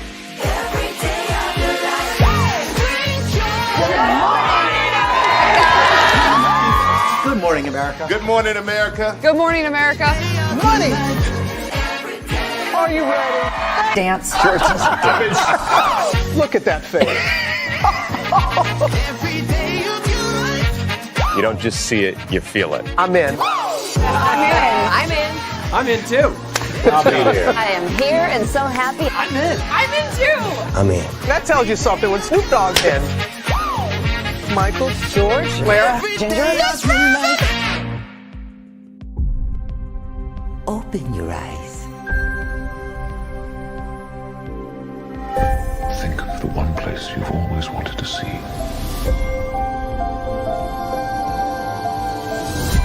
This is where our magic comes from? They say if you dream a thing more than once, Please, please, please. it's sure to come true.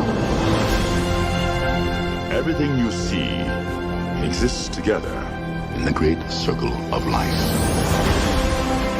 There are stories about what happened. It's true. All of it. In every job that must be done, there is an element of fun. I told you she was tricky. Life is full of possibilities. What do you want to be remembered for? The world is in our hands, and we gotta do something with it.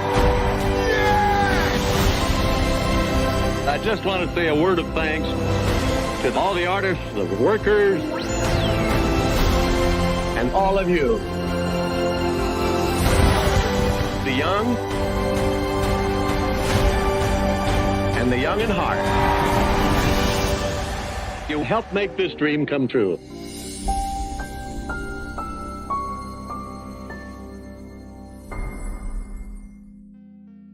I thought I should tell you they've been talking about you. Yeah, they've been talking about you. They've been talking about the fact that they've done everything they could to stop you and everything they could to block you, but you still win. They've been talking about the fact that they have undermined your success and they have tried to sabotage your seasons, but you keep winning.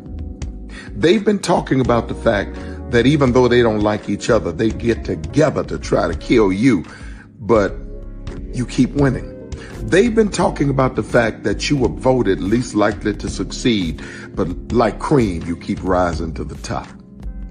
They've been talking about how they tried to burn your world down, but like the phoenix, you rose from the ashes. They've been talking about you. And you know what they say?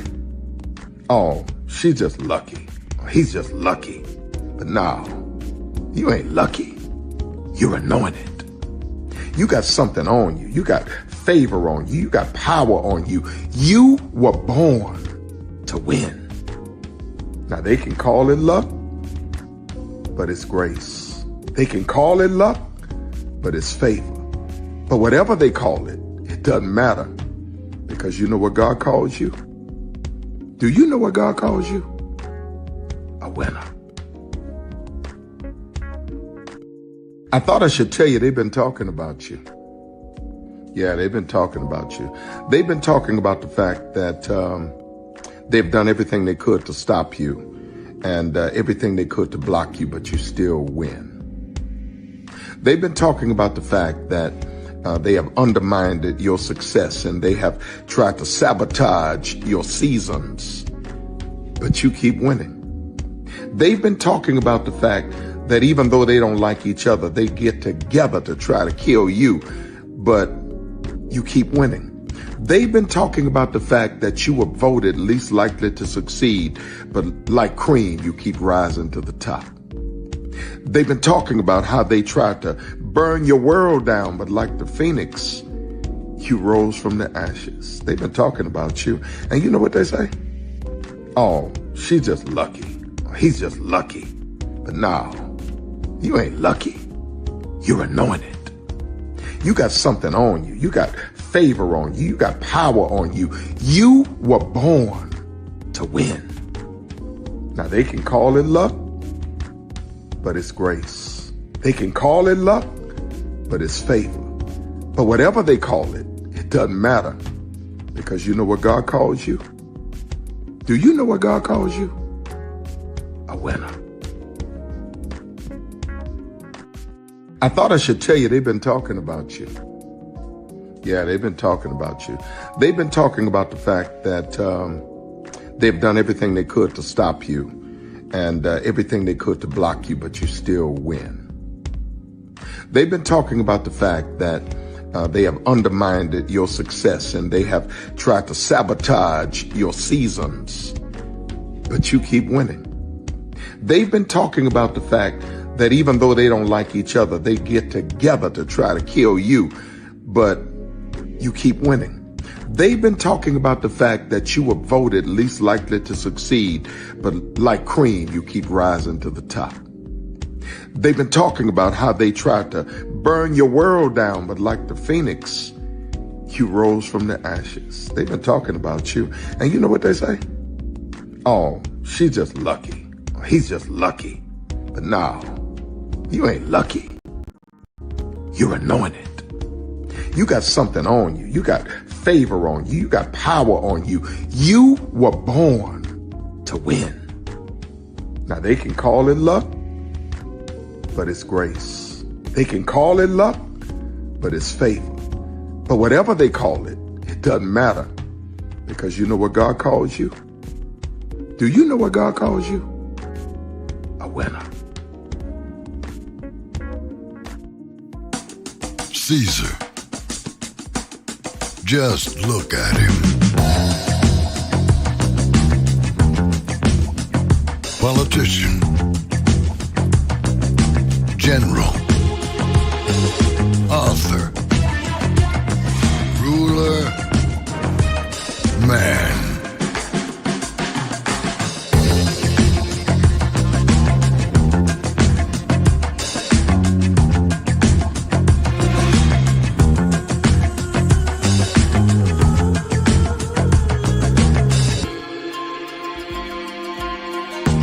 Legend has it, he's not only stared into the belly of the beast, he's had it for dinner. Here he's free to relax, or party, or relax, or party, or relax, and party. His is a world of opulence, excess, and the occasional impulse buy. Not one to rest on his laurels, he's famous for ushering in a new age of entertainment. So, for anyone seeking a place where the sun never sets, on a good time, all this awaits. I am Caesar, and I approve this palace.